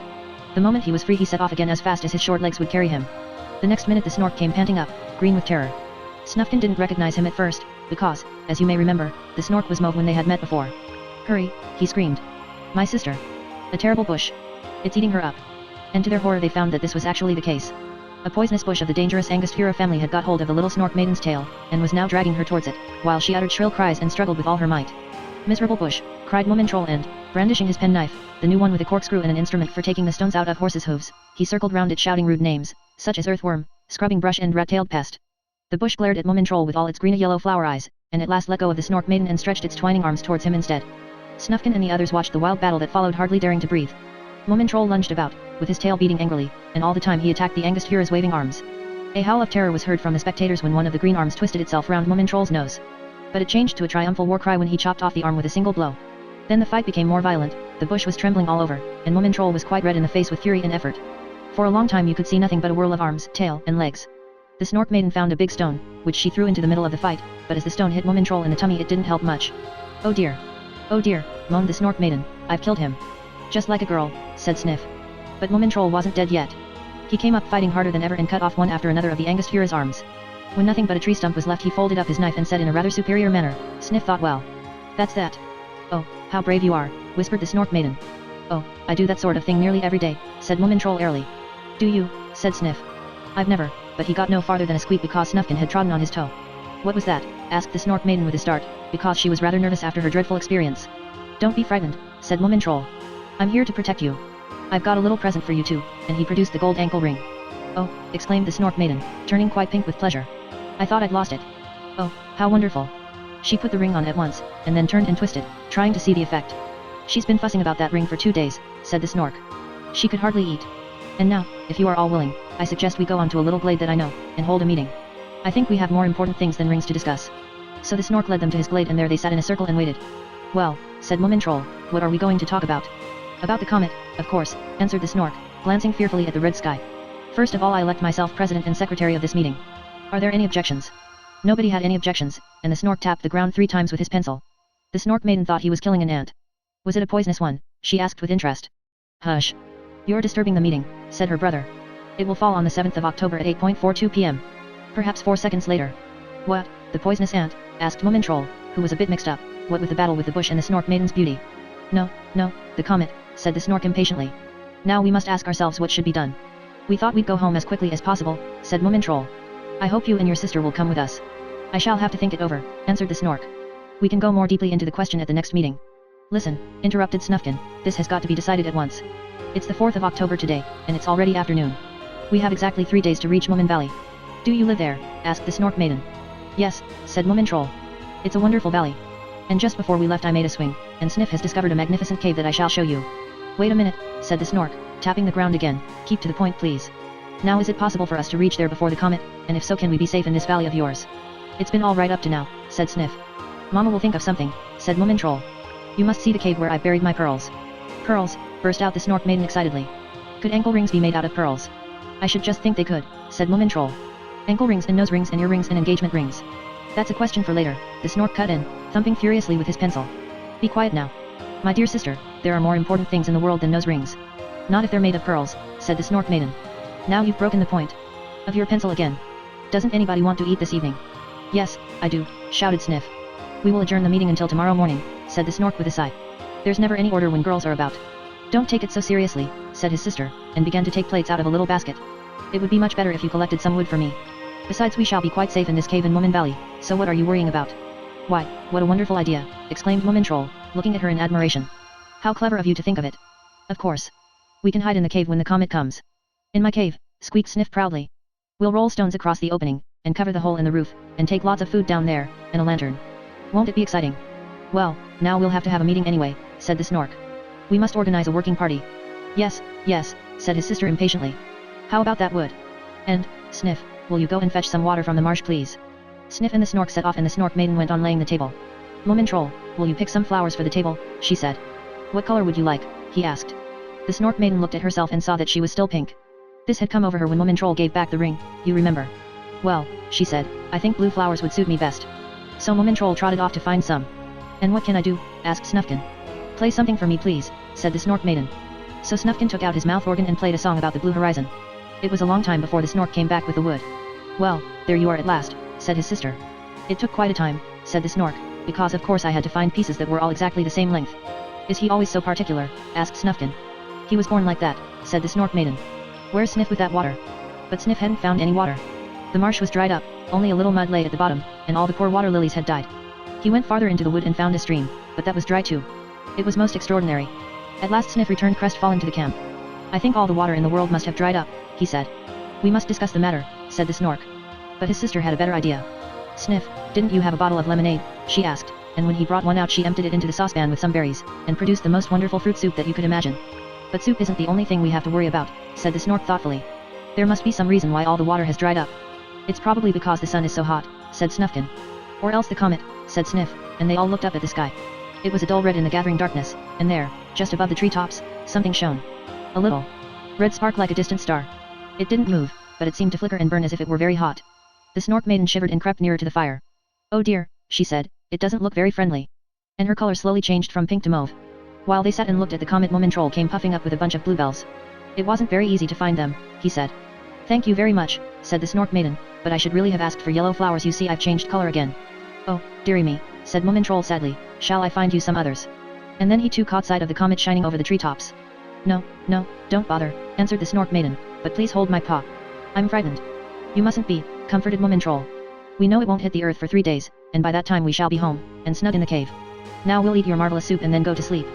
So the Snork Maiden ladled out the soup, and when they had eaten they all curled up together on the mat which she had woven out of grass. The fire slowly died, but above the dark silent wood the comet shone red and ominous. Chapter 8. Which is about the village stores and a party in the forest. The whole of the next day they travelled through the wood, straight towards Moomin Valley, and Snufkin went in front playing his mouth organ to keep their spirits up. At about 5 o'clock in the afternoon they came to a little path which had a big notice beside it, with an arrow, saying, "Dancing tonight. This way. Village stores." "Oh, I want to dance." "Couldn't we dance?" cried the Snork Maiden, clapping her paws. "I haven't been dancing for ages and ages."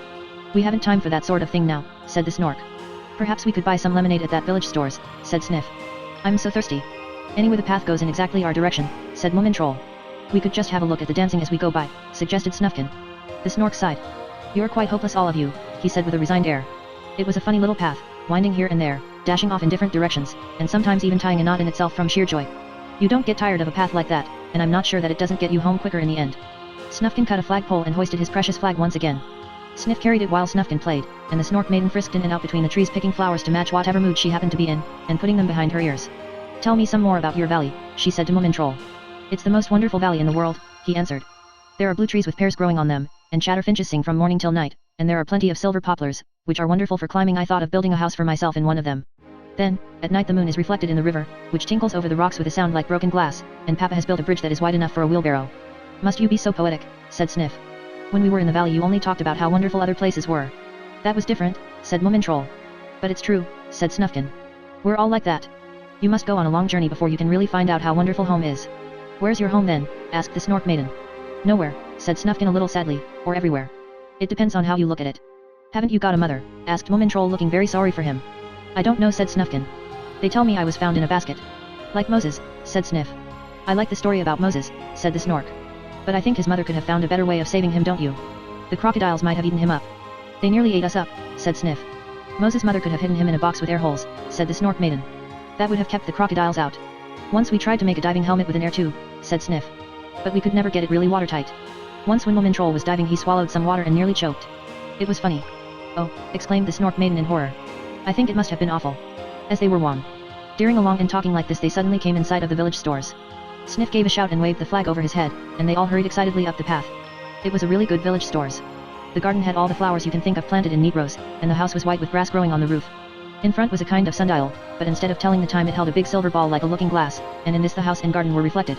There were signs and posters for soap and toothpaste and chewing gum, and under the window grew huge yellow and green pumpkins. Moomin Troll went up the steps and opened the door, which set a little bell tinkling over his head. They trooped in, one after another, all except the Snork Maiden, who stayed out in the garden admiring herself in the silver ball. Behind the counter sat an old lady with little bright eyes like a mouse, and white hair. "Aha," she said. "What a lot of children. And what can I do for you, my dears?" "Lemonade please ma'am," said Sniff. "Green if you've got it." "Have you an exercise book with lines 1 inch apart?" asked the Snork, who intended to write down everything that ought to be done when a comet is going to hit the earth. "Certainly," said the old lady. "Would you like a blue one?"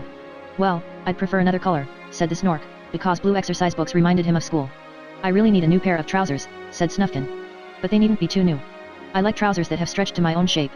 "Yes, of course," said the old lady, climbing up a ladder and hooking a pair of trousers down from the roof. "What about these?" "But they are so horribly new and clean," said Snufkin sadly. "Haven't you got something older?" The old lady thought for a time. "These are the oldest trousers I have in stock," she said at last, "and tomorrow they'll be still older. Probably dirtier too," she added looking at Snufkin over her glasses. "Oh, well," he said, "I might as well go round the corner and try them on. But I very much doubt if they'll be my shape." And he disappeared into the garden. "Now, what about you, my dear?" said the old lady, turning to Moomin Troll, who wriggled with embarrassment and asked shyly, "Have you got such a thing as a diamond tiara?" "A diamond tiara?" the old lady asked in surprise. "What are you going to do with that?" "He wants to give it to the Snork Maiden, of course," squeaked Sniff, who was sitting on the floor drinking green lemonade through a straw. "He's been quite dotty since he met that girl." "It's not dotty at all to give jewelry to a girl," said the old lady severely. "You are too young to understand, but as a matter of fact, a jewel is the only correct present for a lady." "Oh," said Sniff, and buried his nose in the lemonade. The old lady searched all her shelves, but there was no tiara. "Perhaps there's one under the counter," suggested Moomin Troll. The old lady had a look. "No," she said sadly, "not there either. Fancy not having a single tiara. But perhaps a little pair of Snork mittens would do instead." "I'm not quite sure," said Moomin Troll, looking very worried. At that moment the doorbell tinkled and the Snork Maiden herself came into the shop. Good afternoon, she said. What a beautiful looking glass you have out there in the garden. Since I lost my pocket one I've had to look at myself in puddles, and you look so funny in puddles. The old lady winked at Moomin Troll, took something from a shelf and passed it to him under the counter. Moomin Troll glanced down, it was a little round looking glass with a silver rim, and on the back was a red rose studded with rubies. He was very pleased and winked back at the old lady. The Snork Maiden hadn't noticed anything. Have you any medals, ma'am? She asked. Any what, my dear? Said the old lady. Medals, said the Snork Maiden. Stars to hang on the chest. Gentlemen like such things. Oh, yes, of course, said the old lady. Medals. And she looked all over the place on all the shelves and under the counter. Haven't you got any? Asked the Snork Maiden, and a tear began to trickle down her nose. The old lady looked most unhappy, but she suddenly had an idea and climbed up the ladder to the highest shelf, where there was a box of Christmas tree decorations, and amongst these she found a big silver star. Look, she cried, holding it up, here's a medal for you. Oh, how beautiful, the Snork Maiden burst out. Then she turned to Moomin Troll and said shyly, this is for you Moomin Troll. Because you saved me from the poisonous bush. Moomin Troll was overwhelmed. He knelt down, and the Snork Maiden pinned the star somewhere about his tummy. Moomin Trolls' noses cover up their chests, so you can't very well pin medals there, where it shone with matchless splendor. Now you should see how wonderful you look, said the Snork Maiden. At this Moomin Troll brought out the looking glass that he had been holding behind his back. I bought this for you, he said. Show me how you look in it. While they were gazing at themselves in the glass and exclaiming oh, and ah, the doorbell tinkled again and Snufkin came in. I think it would be better if the trousers got older here, he said.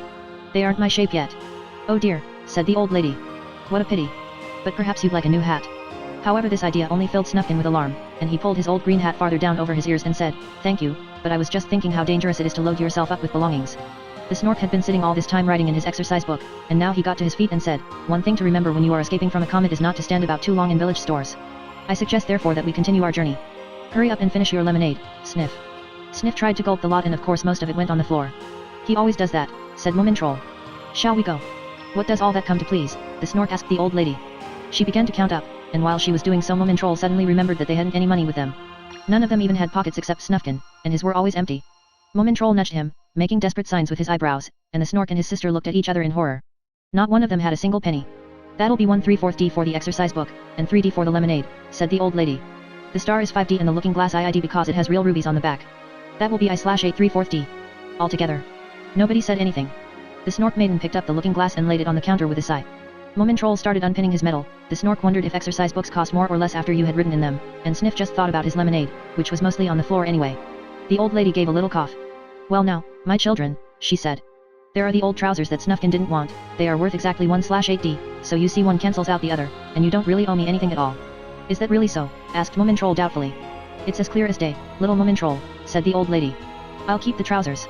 The Snork tried to count it up in his head, but he couldn't, so he wrote it in the exercise book like this. SD. Exercise book. 1/3/4.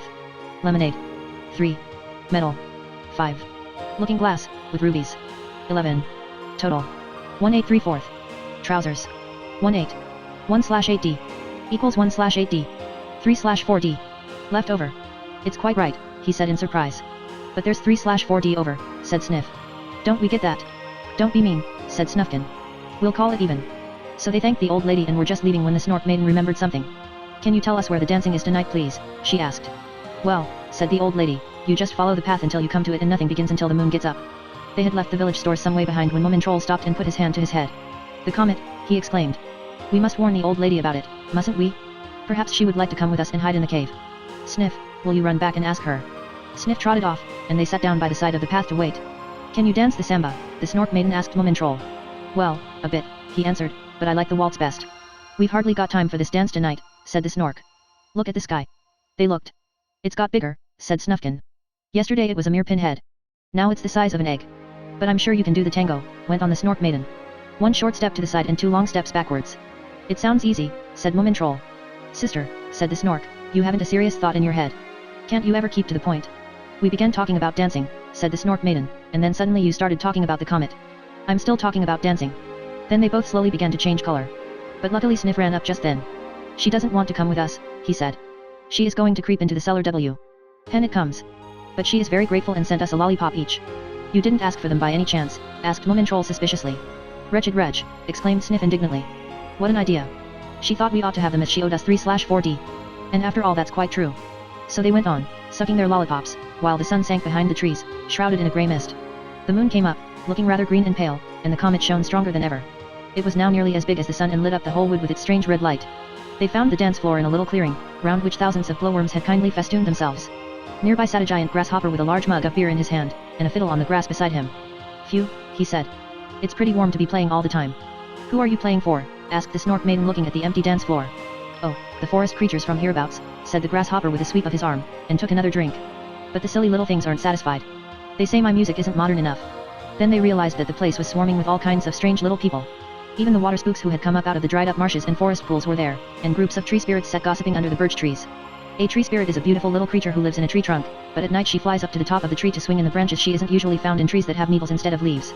The Snork Maiden picked up her looking glass to see if the flower behind her ear looked all right, and Moomin Troll put his medal straight. It was a long time since they had been to a real ball. "I don't want to offend the grasshopper," whispered Snufkin, "but do you think I could play a little for them on my mouth organ?" "Why don't you play together?" suggested the Snork. "Teach him that song, all small beasts should have bows in their tails. That's a good idea," said Snufkin.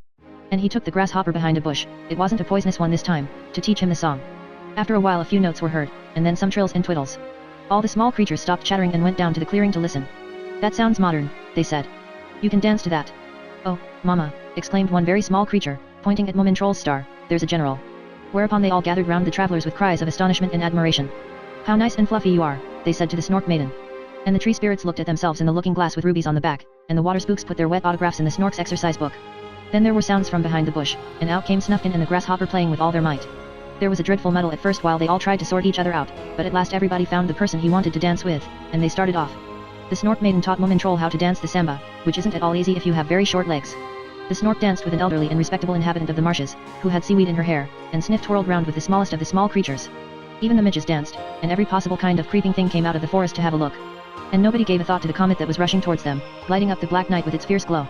At about 12 o'clock a huge barrel of palm wine was rolled out, and everybody got a little birch bark mug to drink out of. Then the glowworms rolled themselves together into a ball in the middle of the glade, and everybody sat round drinking wine and eating sandwiches, which had also been provided. "Now we should tell a story," said Sniff, turning to the smallest of the small creatures. "Do you know one?" "Little creep." "Oh, no, really," whispered the little creep, who was terribly shy. "Oh, no, well, really, perhaps." "Well, out with it then," said Sniff. "There was a wood rat called Poot," said the little creep, looking shyly between her paws. "Well, what happened then?" prompted Sniff. "The story's finished now," said the little creep, and burrowed into the moss in confusion. They all roared with laughter, and those who had tails beat them on the ground in appreciation. Then Moomin Troll asked Snufkin for a song. "We'll take the Higgly Piggly song," he said. "But that's so sad," protested the Snork Maiden. "Well, let's have it anyway," said Moomin Troll, "because it's such a good whistling song." So Snufkin played and everybody joined in with the refrain. "Higgly Piggly. Path is so wiggly. Time is past 4. Almost dead beat. On tired little feet. No friendly door." The Snork Maiden leant her head on Moomin Troll's shoulder. "It's just what has happened to us," she sobbed. "Here we are almost dead beat on tired little feet, and we shall never get home." "Yes, we shall," said Moomin Troll, "don't cry. And when we get there Mama will have dinner ready and she'll take us in her arms, and think what fun it will be to tell them all about what has happened to us. And I shall have a pearl ankle ring," said the Snork Maiden, drying her tears. "And what about a pearl tie pin for you?" "Yes," said Moomin Troll, "that would be nice, but then I hardly ever wear a tie." The Snork Maiden couldn't think of an answer to this, so they stopped talking, and listened to Snufkin who was still playing his mouth organ. He played one song after another, until gradually all the little animals and water spooks faded back into the wood. The tree spirits crept into their trees, and the Snork Maiden went to sleep with her looking glass in her paw. At last the songs were ended and it was quite still in the glade. The glowworms went out one by one, and very slowly the night crept towards morning. Chapter 9. Which is about a fantastic crossing of the dried up sea and how the Snork Maiden rescues Moomin Troll from a giant octopus. On the 5th of October the birds stopped singing. The sun was so pale that you could hardly see it at all, and over the wood the comet hung like a cartwheel, surrounded by a ring of fire. Snufkin didn't play his mouth organ that day. He was very quiet and thought to himself, "I haven't felt so depressed for a long time. I usually feel sad, in a way, when a good party is over, but this is something different. It's horrible when the sun has gone and the forest is silent." The others hadn't much to say either. Sniff had a headache and was grumbling to himself. Their feet were tired after so much dancing, and progress was a bit slow. Gradually the trees thinned out, and by a landscape of deserted sand dunes lay before them, nothing but soft sandy hillocks with here and there tufts of blue-grey sea oats. "I can't smell the sea," said Moomin Troll, sniffing. "Phew. It's hot. Perhaps this is a desert," said Sniff. On and on they went, up one hill and down another, and it was heavy going on the soft sand. "Look," said the Snork suddenly. "The Hattie Fatteners are on the move again." And sure enough there in the distance was a wavering line of little figures. "They're going east," said the Snork. "Perhaps we'd better follow them, because they always know where danger lies and try to get away from it." "But we must go this way," said Moomin Troll. "The valley is to the west." "I'm so thirsty," wailed Sniff. But nobody answered. Tired and discouraged they struggled on. The sand dunes gradually got flatter and flatter, and then stopped at a line of seaweed glistening in the red light. Beyond this was a pebbly beach and then they stood in a row and stared. "Well, Strike me pink, said Moomintroll. Where the sea should have been, with soft blue waves and friendly sails, there gaped a yawning abyss. Hot steam rose from the depths of great cracks that seemed to go down to the very heart of the earth, and below them the cliff went down, down. Moomintroll, gasped the Snork Maiden. The whole sea has dried up. What will the fishes say to that? Exclaimed Sniff. The Snork took out his exercise book, and added something to the list headed, Risks encountered during approach of Comet, but Snufkin sat down with his head in his hands and wailed, oh dear, the beautiful sea. Quite gone. No more sailing, no more swimming, no more fishing. No great storms, no transparent ice and no gleaming black water reflecting the stars. Finished, lost, gone. And he put his head on his knees and cried as if his heart would break. But Snuff, said Moomintroll reproachfully, you have always been so happy-go-lucky. It's dreadful to see you despairing like this. I know, said Snufkin. But I've always loved the sea more than anything else. This is so sad. Especially for the fish, squeaked Sniff. What seems to be most important, said the Snork, is how we are going to get across this huge gap, because we haven't got time to go round it. No, of course not, Moomintroll agreed anxiously. Let's hold a meeting, said the Snork. I will take the chair. Now, what alternatives have we for crossing a dried-up sea? Flying, said Sniff. Don't be silly, said the Snork. Proposal rejected. Unanimously. Well. Walking, suggested Moomintroll. You are stupid, said the Snork. We should fall down those great cracks, or sink into the mud. Proposal rejected. Propose something yourself then, said Moomintroll angrily. Then Snufkin lifted his head. I know, he cried, stilts. Stilts, said the Snork. Proposal Wait a minute, cried Snufkin. Listen. Don't you remember how I used stilts in the land of the hot springs? In one stride I could get over practically anything. It's quick too. But isn't it awfully difficult to walk on stilts? Asked the Snork Maiden. You can practice here on the beach, answered Snufkin. Now it's only a question of finding stilts. So they all set off in different directions on a stilt hunt, and it wasn't a very easy hunt either. The Snork faced the problem most sensibly. He thought, stilts are long poles. What are poles? They are tree trunks. Where are their trees? In the wood. And so he went all the long hot way back to the edge of the wood, and got a pair of slender fir saplings for himself. There are no tree spirits in the fir. Moomintroll and the Snork Maiden hunted together. They talked about Moomin Valley and the cave, and soon completely forgot what they were hunting for. My papa has built a wonderful bridge, said Moomintroll, for about the third time, but mostly he writes in a book called Memoirs. It's all about what he has done in his life, and as soon as he does something else he writes that down too. Then surely he hasn't got time to do very much, said the Snork Maiden. Oh, well, said Moomintroll. He makes sure of doing things now and again, even if it's only to give himself something to write about. Tell me about that terrible flood you had, said the Snork Maiden. Oh yes, it was dreadful, said Moomintroll. The water just rose and rose, until in the end Mama and Sniff and I were standing on a little mound with hardly room even for our tails. Phew, said the Snork Maiden. How high was the water? 5 times higher than I am, or perhaps more, said Moomintroll. About as high as that pole over there. Fancy, exclaimed the Snork Maiden. And they wandered on thinking about the flood. After a while Moomintroll stopped and asked, didn't I say as high as that pole over there? Yes, why? Asked the Snork Maiden. Because I've just remembered we're looking for poles, Moomintroll answered. We must go back and fetch it. They trudged back along the beach till they found the pole again. It was very long and painted red and white. It's one of those posts they use at sea to mark rocks from one side, said Moomintroll, and there's the one for the other side. They were in what had been a little bay before the sea had dried up, and the beach was littered with wreckage, piles of driftwood, birch bark, and seaweed. The Snork Maiden found the knob off the top of a ship's mast, but it was too big to take with them. Instead she picked up a bottle with a gilded stopper which had drifted all the way from Mexico.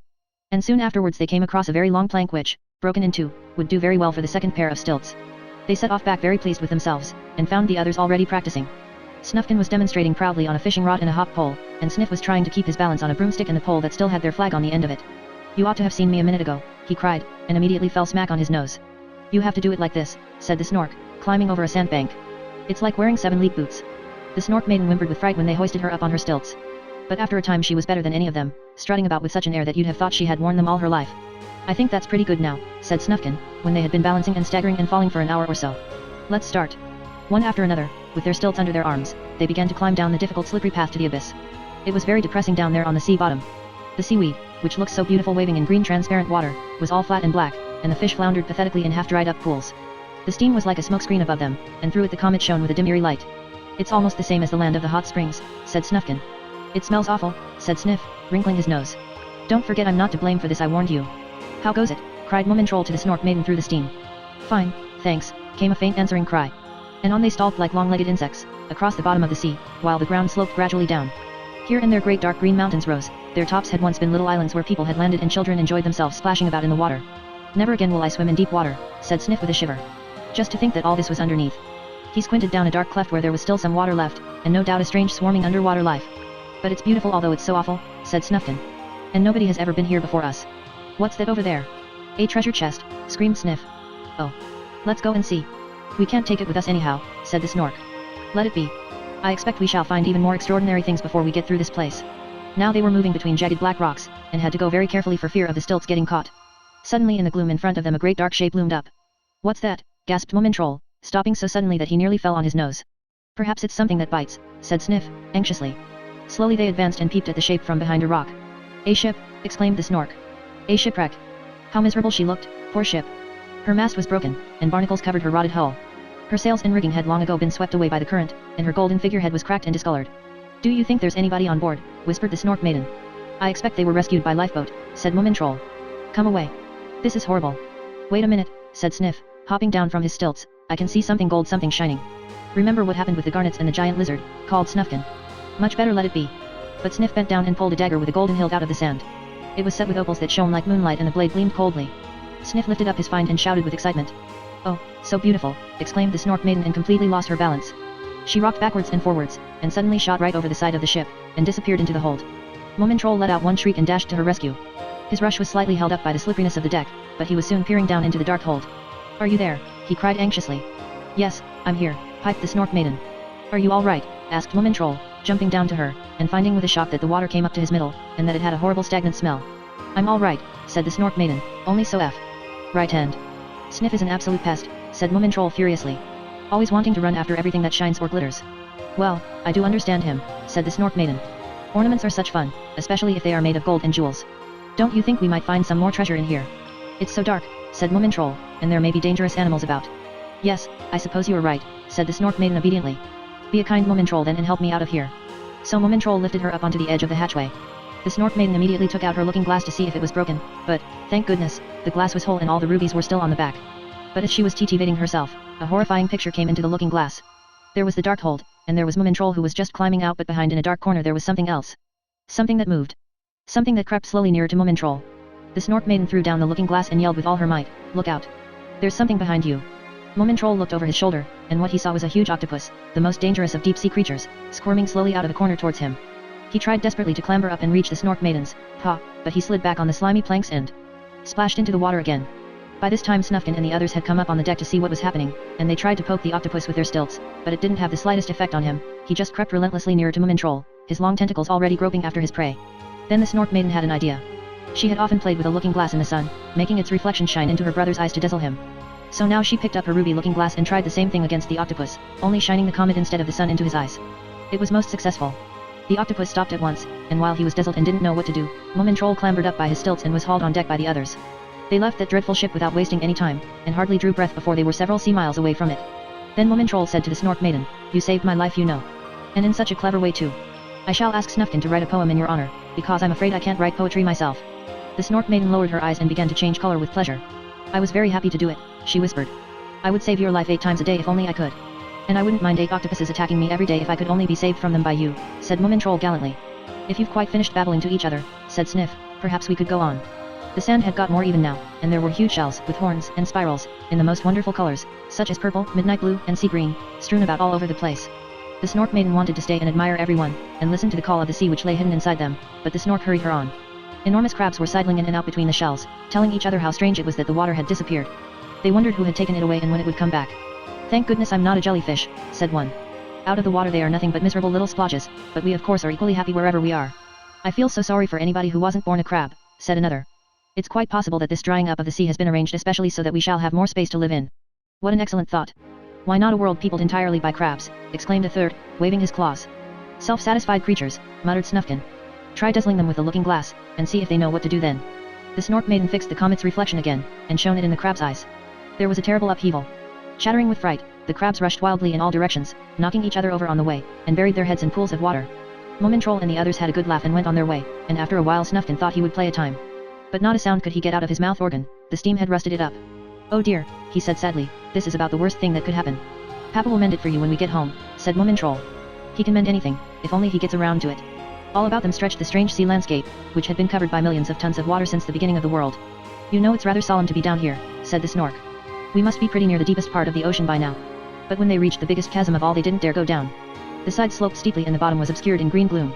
Perhaps there was no bottom. Perhaps the biggest octopuses in the world lived down there, brooding in the slime, creatures that nobody had ever seen, far less imagined. But the Snork Maiden gazed longingly at an enormous and beautiful shell that was poised on the very brink of the chasm. It was a lovely pale color, only to be found in the depths of the sea where no light penetrates, and its dusky heart glowed temptingly. The shell sang softly to herself the age-old song of the sea. "Oh," sighed the Snork Maiden. "I should like to live in that shell. I want to go inside and see who is whispering in there." "It's only the sea," said Moomin Troll. "Every wave that dies on the beach sings a little song to a shell. But you mustn't go inside because it's a labyrinth and you may never come out again." So she was at last persuaded to go on, and they started to hurry, as dusk was falling, and they had not found anywhere to sleep. They could only see soft outlines of each other through the damp sea mist, and it was uncannily silent. There were none of the small sounds that liven up the evening on land, the pattering of small animal feet, leaves moving in the night breeze, the cry of a bird, of a stone dislodged by somebody's foot. A fire would never draw on that damp ground, and they dared not sleep amongst the unknown dangers that might be lurking about, so in the end they decided to pitch camp on a high-pointed rock, which they could just reach by their stilts. They had to keep watch, so Moomin Troll took the first and decided to take the Snork Maidens too, and while the others curled up tightly together and slept, he sat staring out over the desolate sea bottom. It was lit by the red glow of the comet, and shadows like black velvet lay across the sand. Moomin Troll thought how frightened the earth must be feeling with that great ball of fire coming nearer and nearer to her. Then he thought about how much he loved everything, the forest and the sea, the rain and the wind, the sunshine, the grass and the moss, and how impossible it would be to live without them all, and this made him feel very, very sad. But after a while he stopped worrying. "Mama will know what to do," he said to himself. Chapter 10. Which is about a Moominland stamp collection, a swarm of grasshoppers and a horrible tornado. When Sniff woke up next day the first thing he said was, "It's coming tomorrow." "It's so big," said the Snork Maiden. "Nearly as big as a house." All the steam had disappeared in the heat of the comet, and they could see right across to the other side where the bottom of the sea gradually sloped up to the beach again. They hadn't far to go. "Trees," shouted Snufkin, pointing, and they all set off in a tremendous hurry to get there, without even waiting to put their stilts on. "Silver poplar," puffed Moomin Troll as he stumped up the sandy beach. "Moomin Valley can't be far off now." The Snork began to whistle, and they were all so pleased to be on dry land again that they hugged each other in their excitement. Then they set off again for home. As they were going along they met a house troll coming towards them on a bicycle. He was red in the face with heat, for house trolls can never take off their fur coats. On the carrier he had 2 or 3 suitcases, and packages and parcels of all kinds dangled from the handlebars. On his back sat a baby house troll in a bag. "Are you leaving?" shouted Sniff. The house troll climbed off his bicycle and said, "You may well ask, little animal. Everybody who lives in the neighborhood of Moomin Valley is leaving. I don't think there's a single person who intends to stay there and wait for the comet." "How is it you all think the comet is going to fall just there?" asked the Snork. "Well, you might say, by word of beak," said the house troll. "The muskrat sent the information round through the birds, and it is quite obvious to any self-respecting house troll that the comet will fall in Moomin Valley." "Oh, by the way," said Moomin Troll. "I believe our families are distantly related, and when I left home my mother told me to give you her kind regards if we happen to meet." Thank you," said the house troll hurriedly. "And the same to your poor mother. It may be the last time I shall be able to send greetings to her, because she and your father absolutely refused to leave the valley. They said they had to wait until you and Sniff got back." "Then we had better hurry," said Moomin Troll in a worried voice. "If you go past a post office will you please send a telegram home saying that we are on the way and coming as fast as we can. Make it a greetings telegram please." "Yes, I'll do that," said the house troll climbing onto his bicycle. "Well, goodbye, and may the protector of all house and Moomin Trolls watch over you." And he pedaled earnestly away. "Did you ever see so much luggage?" said Snufkin. And the poor chap was quite exhausted. "Oh, isn't it wonderful not to own anything?" And he threw his old green hat up gaily in the air. "I don't know about that," said Sniff, gazing lovingly at his little jeweled dagger. "It's nice to have beautiful things that really belong to you." "Now we must get on," said Moomin Troll. "They're waiting for us at home, and I'm sure that can't be much fun." On the way they met crowds of fleeing creatures, some walking, some driving, some riding, and some even taking their houses with them on wheelbarrows. They all kept glancing fearfully at the sky and hardly anyone had time to stop and talk. "It's strange," said Moomin Troll, "but it seems to me that we aren't as afraid as any of these people, although we're going to the most dangerous place of all, and they're leaving it." "That's because we are so extremely brave," said Sniff. Said Moomin Troll. "I think," he mused, "it must be because we've sort of got to know the comet. We were the first ones to find out that it was coming. We've seen it grow from a tiny dot to a great sun. How lonely it must be up there, with everybody afraid of it." The Snork Maiden put her paw into Moomin Troll's. "Anyway," she said, "if you're not afraid, I'm not either." Soon they stopped by the wayside to have lunch, and there sat a Moominland with a stamp album on his lap. "All this fuss and rush," he was muttering to himself. "Crowds of people everywhere, and not one of them can tell me just what it's all about." "Good morning," said Moomin Troll. "I suppose you aren't by any chance a relation of the Moominland we met in the lonely mountains?" He collected butterflies. "That must have been my cousin on my father's side," answered the Moominland. "He is very stupid. We don't even know each other now. I broke off our relationship." "Why was that?" asked Sniff. "He had no interest in anything but his old butterflies," said the Moominland. "The earth could crack under his feet and it wouldn't bother him." "That's exactly what's going to happen now," said the Snork. "To be precise, at 8:42 tomorrow evening." "What?" said the Moominland. "Well, as I said, there has been a tremendous fuss going on here. I had been sorting my stamps for a whole week and all my perforations, watermarks and so on were in different piles, when what happens? Somebody goes off with the table I am working on. Somebody else snatches the chair from under me. Then the very house disappears. And here I sit with my stamps in a complete muddle, and nobody has bothered to tell me what it's all about. Listen now, Mole," said Snufkin slowly and clearly. It's about a comet that is going to collide with the Earth tomorrow. Collide, said the Hemulan. Has that anything to do with stamp collecting? No, it hasn't, said Snufkin. It has to do with a comet, a wild star with a tail. And if it comes here there won't be much of your stamp collection left. Heaven protect me, gasped the Hemulan, and with this somewhat illogical request he gathered up his dress. A Hemulan always wears a dress, nobody knows why, perhaps they have never thought of trousers, and asked what he should do next. Come with us, said the Snork Maiden. We've found a cave where both you and your stamp collection can hide. And that was how the Hemulan joined the party returning to Moomin Valley. Once they had to go back several miles to look for a rare stamp that had fluttered out of his album, and once he had a quarrel with the Snork, who insisted that it was a dispute though anybody could see that it was a quarrel, about something that somebody had forgotten to do. But on the whole they got on quite well with the Hemulan. They had left the country road long ago and reached a great wood of silver poplars and oaks with a few plum trees dotted about, when Sniff stopped and listened. Can you hear anything? He asked. Very, very faintly they heard a whirring, buzzing sound. It came nearer and nearer until they were deafened by the roar. The Snork Maiden held Moomin Troll's paw very tight. Look, screamed Sniff. Suddenly the red sky was darkened by a cloud of flying creatures that first sank, and then dived straight into the wood. It's a swarm of grasshoppers, cried the Snork. They all hid behind a stone and looked cautiously out at the wild green bandits that swarmed in their millions amongst the branches. Have the grasshoppers gone mad? Whispered the Snork Maiden. We will eat, chanted the nearest grasshopper. We are eating, sang another. We are eating, chorused all the other grasshoppers who were gnawing, tearing, and biting at everything in sight. It makes me hungry to look at them, said the Hemulan. This is even worse than the last fuss. I do hope they don't eat stamp albums. Can any of you see that grasshopper musician who was drinking beer at the dance? Asked Snufkin. He was the tame, meadow sort, answered the Snork. These are wild Egyptian grasshoppers. It was quite fascinating to see how fast they ate. In a short while the poor trees were naked. Not a leaf was left, not even a blade of grass. Moomin Troll sighed. I have heard that grasshoppers always ravage the country before any great catastrophe, he said. What's a catastrophe? Asked Sniff. It's something as bad as it can possibly be, said Moomin Troll. Like earthquakes, and tidal waves, and volcanoes, and tornadoes, and plagues. In other words fuss, said the Hemulan. One never has any peace. What was it like in Egypt? Squeaked Sniff to the nearest grasshopper. Oh, short rations you know, he sang. But look out, little friends, beware of the great wind. We have eaten, sang all the grasshoppers, and with a burst of chirping and croaking the whole swarm rose from the bare skeleton of the wood.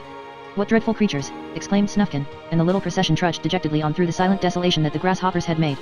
I'm thirsty, wailed the Snork Maiden. Aren't we nearly there yet? Snufkin, do play the Higgly-Piggly song. It's just how I feel now. The mouth organ is broken, protested Snufkin. There are only a couple of notes that will play at all. Then let's have it with them, said the Snork Maiden, and Snufkin played.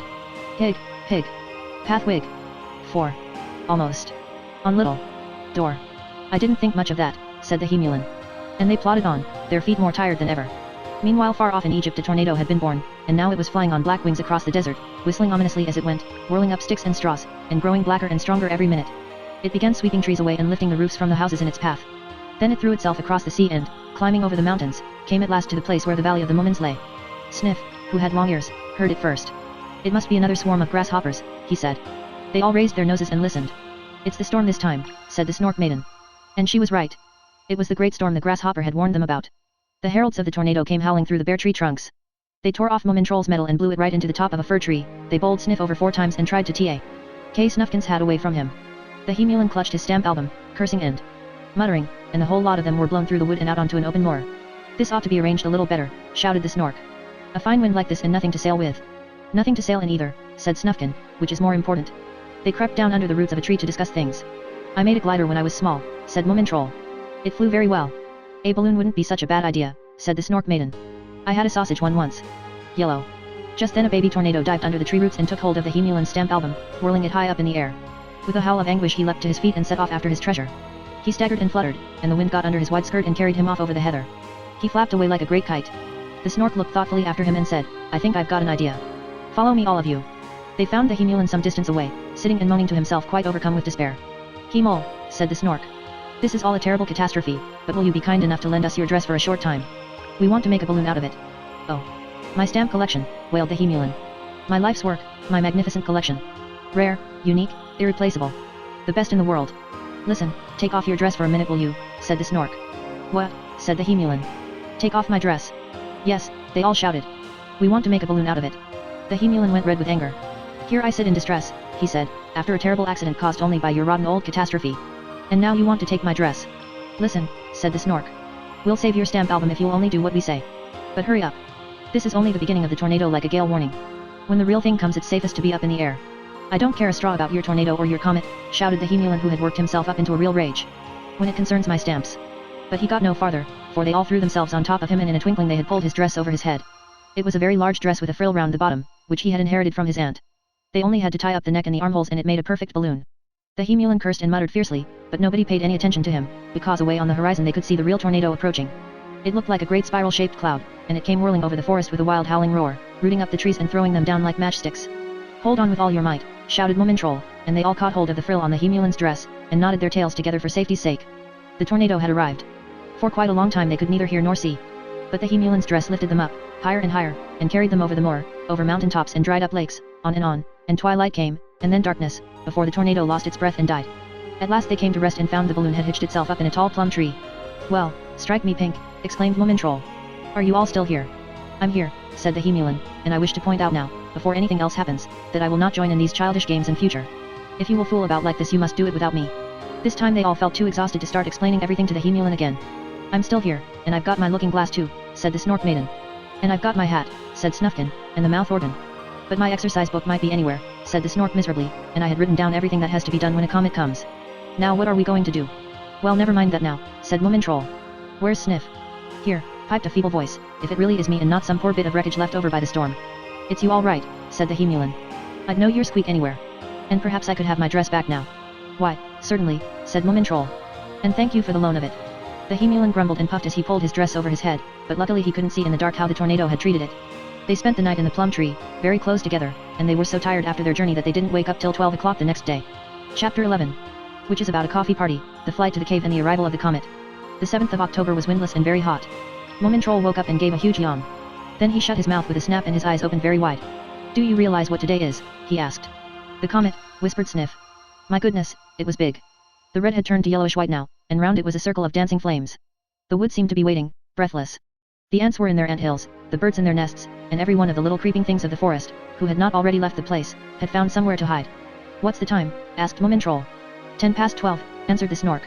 Nobody said another word. They clambered down the tree and set off as fast as they could towards home. Only the Moominland went on making small, angry noises to himself, about the stamps and the ruined dress in turns. "Be quiet now," said the Snork. "We have more important things to think about." "Do you think the comet will reach Moomin Valley before us?" whispered the Snork Maiden. "We'll get there in time," said Moomintroll. But he looked worried. The swarm of grasshoppers had certainly not been this way, because the wood was green again, and the slope in front of them was white with flowers. "Would you like a flower to put behind your ear?" asked Moomintroll. "Good gracious, no," answered the Snork Maiden.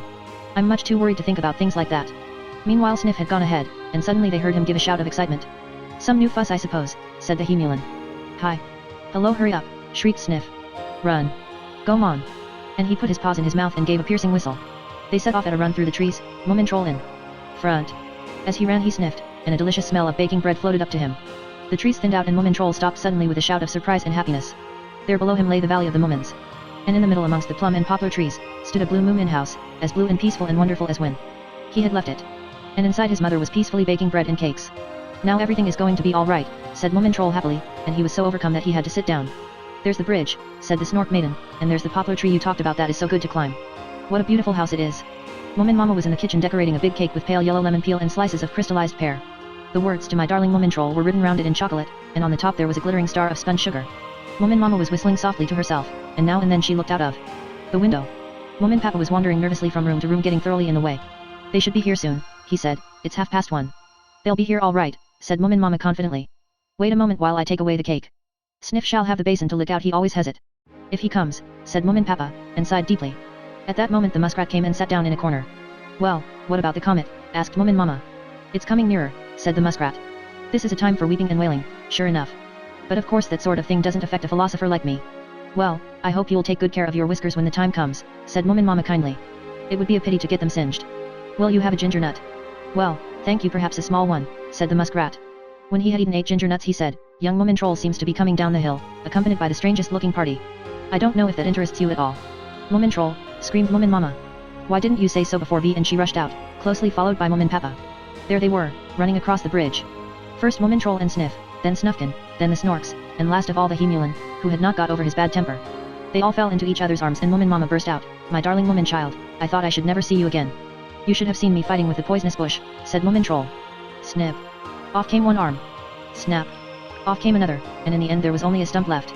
"Well," said Moomin Mama. "And who is this little girl?" "It's the Snork Maiden," said Moomintroll, bringing her forward. "She was the one I rescued from the poisonous bush. And this is Snufkin, who is one of the world's wanderers." This is the Moominland, the expert philatelist. Oh, said Moomin Papa, really? And then it dawned on him. Why, yes, he said, I remember collecting stamps in my youth. A very interesting hobby. It isn't my hobby, it's my work, retorted the Moominland rudely. He had slept badly. In that case, said Moomin Papa, perhaps you could give me your opinion of a stamp album that was blown here yesterday evening by the tornado. Stamp album, did you say? Exclaimed the Moominland, that blew here. Why, yes, put in Moomin Mama. I made the dough for the bread last night, and this morning it was full of little bits of sticky paper. Sticky paper, screeched the Moominland. Those must be my rarest of rare specimens. Are they still there? Where are they? Surely in the name of all Moominlands you haven't thrown them away. They're all hanging up to dry, said Moomin Mama, pointing to a washing line under the plum trees. The Moominland rushed off. Now there's some life in him, said Sniff laughing. But he wouldn't run 2 steps if the comet were after him. Yes, the comet, said Moomin Mama anxiously. The muskrat says that it will fall in my kitchen garden this evening. It's most annoying because I've just weeded it. I suggest that we hold a meeting about it in Moomin House, said the Snork. I mean if you don't mind, of course. No, of course not, said Moomin Papa. Come along in. Make yourselves at home. There are some fresh ginger nuts, said Moomin Mama, slightly flurried, putting out the new coffee cups with roses and lilies on them. What a good thing you came home in time, dears. Did you get the telegram that the house troll sent? Asked Sniff. Yes, said Moomin Papa, but the letters were all topsy-turvy, and most of it was just exclamation marks. The house troll was obviously too nervous to send off any telegrams. Just then Moomin Mama leaned out of the window and cried coffee, and they all trooped inside, except the Moominland. He was busy spreading out all his stamps and sorting them into different piles, and he only muttered crossly that he hadn't time. Well, said the Snork, now we can come to the point. Unfortunately I have lost the exercise book where I had written down exactly what to do about escaping from comets, but one thing stands out as clear as the nose on my face, and that is that we must find a sheltered place to hide in. You make such a fuss about it all, said his sister. It's quite simple. All we have to do is to creep into Moomin Troll's cave and take our most precious belongings with us. And lots of food, said Sniff. And it's my cave, by the way.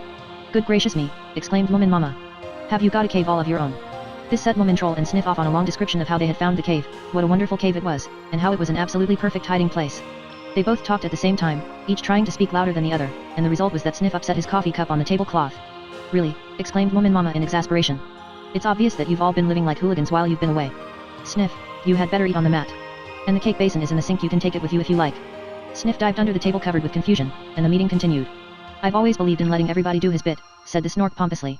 We must all carry our things up to the cave as soon as possible, because it's 3 o'clock already. Perhaps my sister and I could carry the bedclothes. That will be fine, said Moomin Mama. I'll take the jam.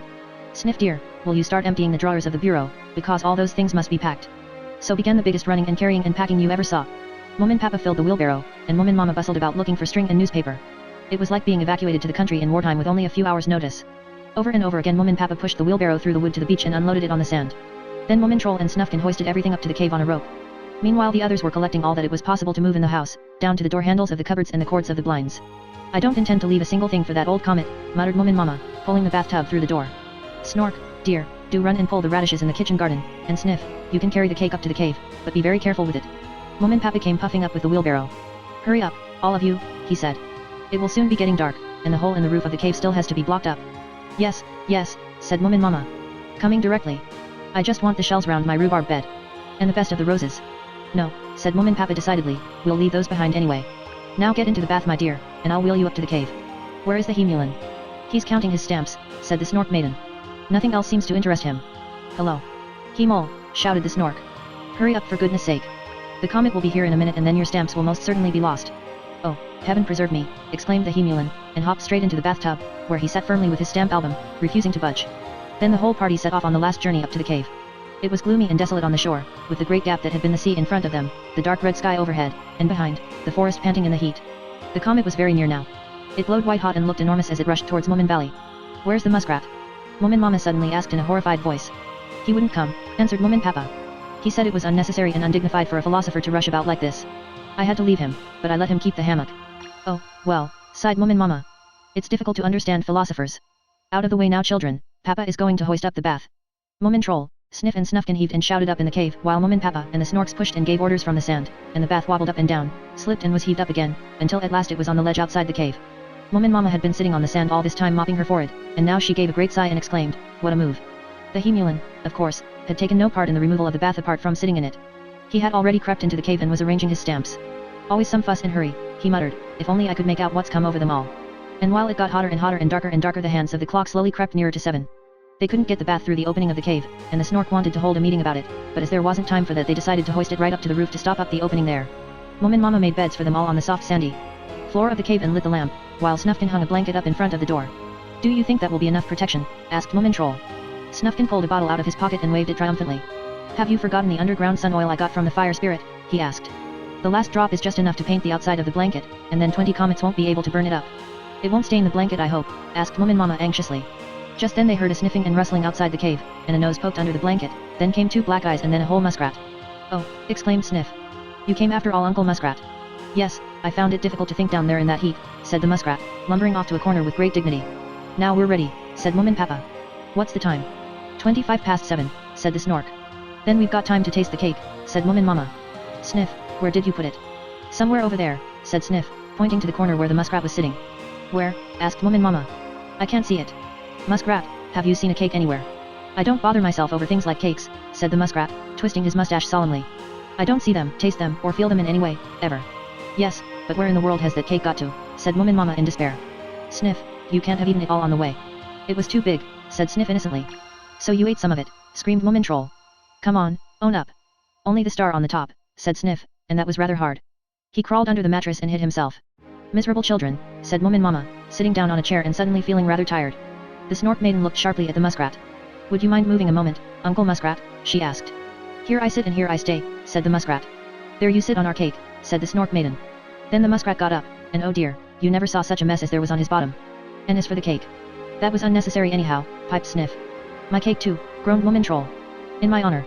Now I shall be sticky for the rest of my life, I suppose, said the muskrat bitterly. I only hope I can bear it like a man and a philosopher. Be quiet all of you, cried Moomin Mama. It's still the same cake, just a different shape, that's all. Now bring up your plates and we'll share it out all the same. And she cut the squashed cake into 9 equal pieces and doled it out. Then she filled a basin with warm water and told the muskrat to sit down in it. This has completely disturbed my peace, he complained. A philosopher should be protected against the rude happenings of everyday life. Never mind, said Moomin Mama, consolingly. You'll soon feel better. But I do mind, said the muskrat peevishly. Never any peace, and he mumbled on. It grew hotter and hotter in the cave. They all sat in separate corners, and waited. Now and again there was a sigh or somebody passed an obvious remark. Otherwise there was silence. Suddenly Moomintroll jumped up. We've forgotten the silk monkey, he cried. So we have, said Moomin Mama.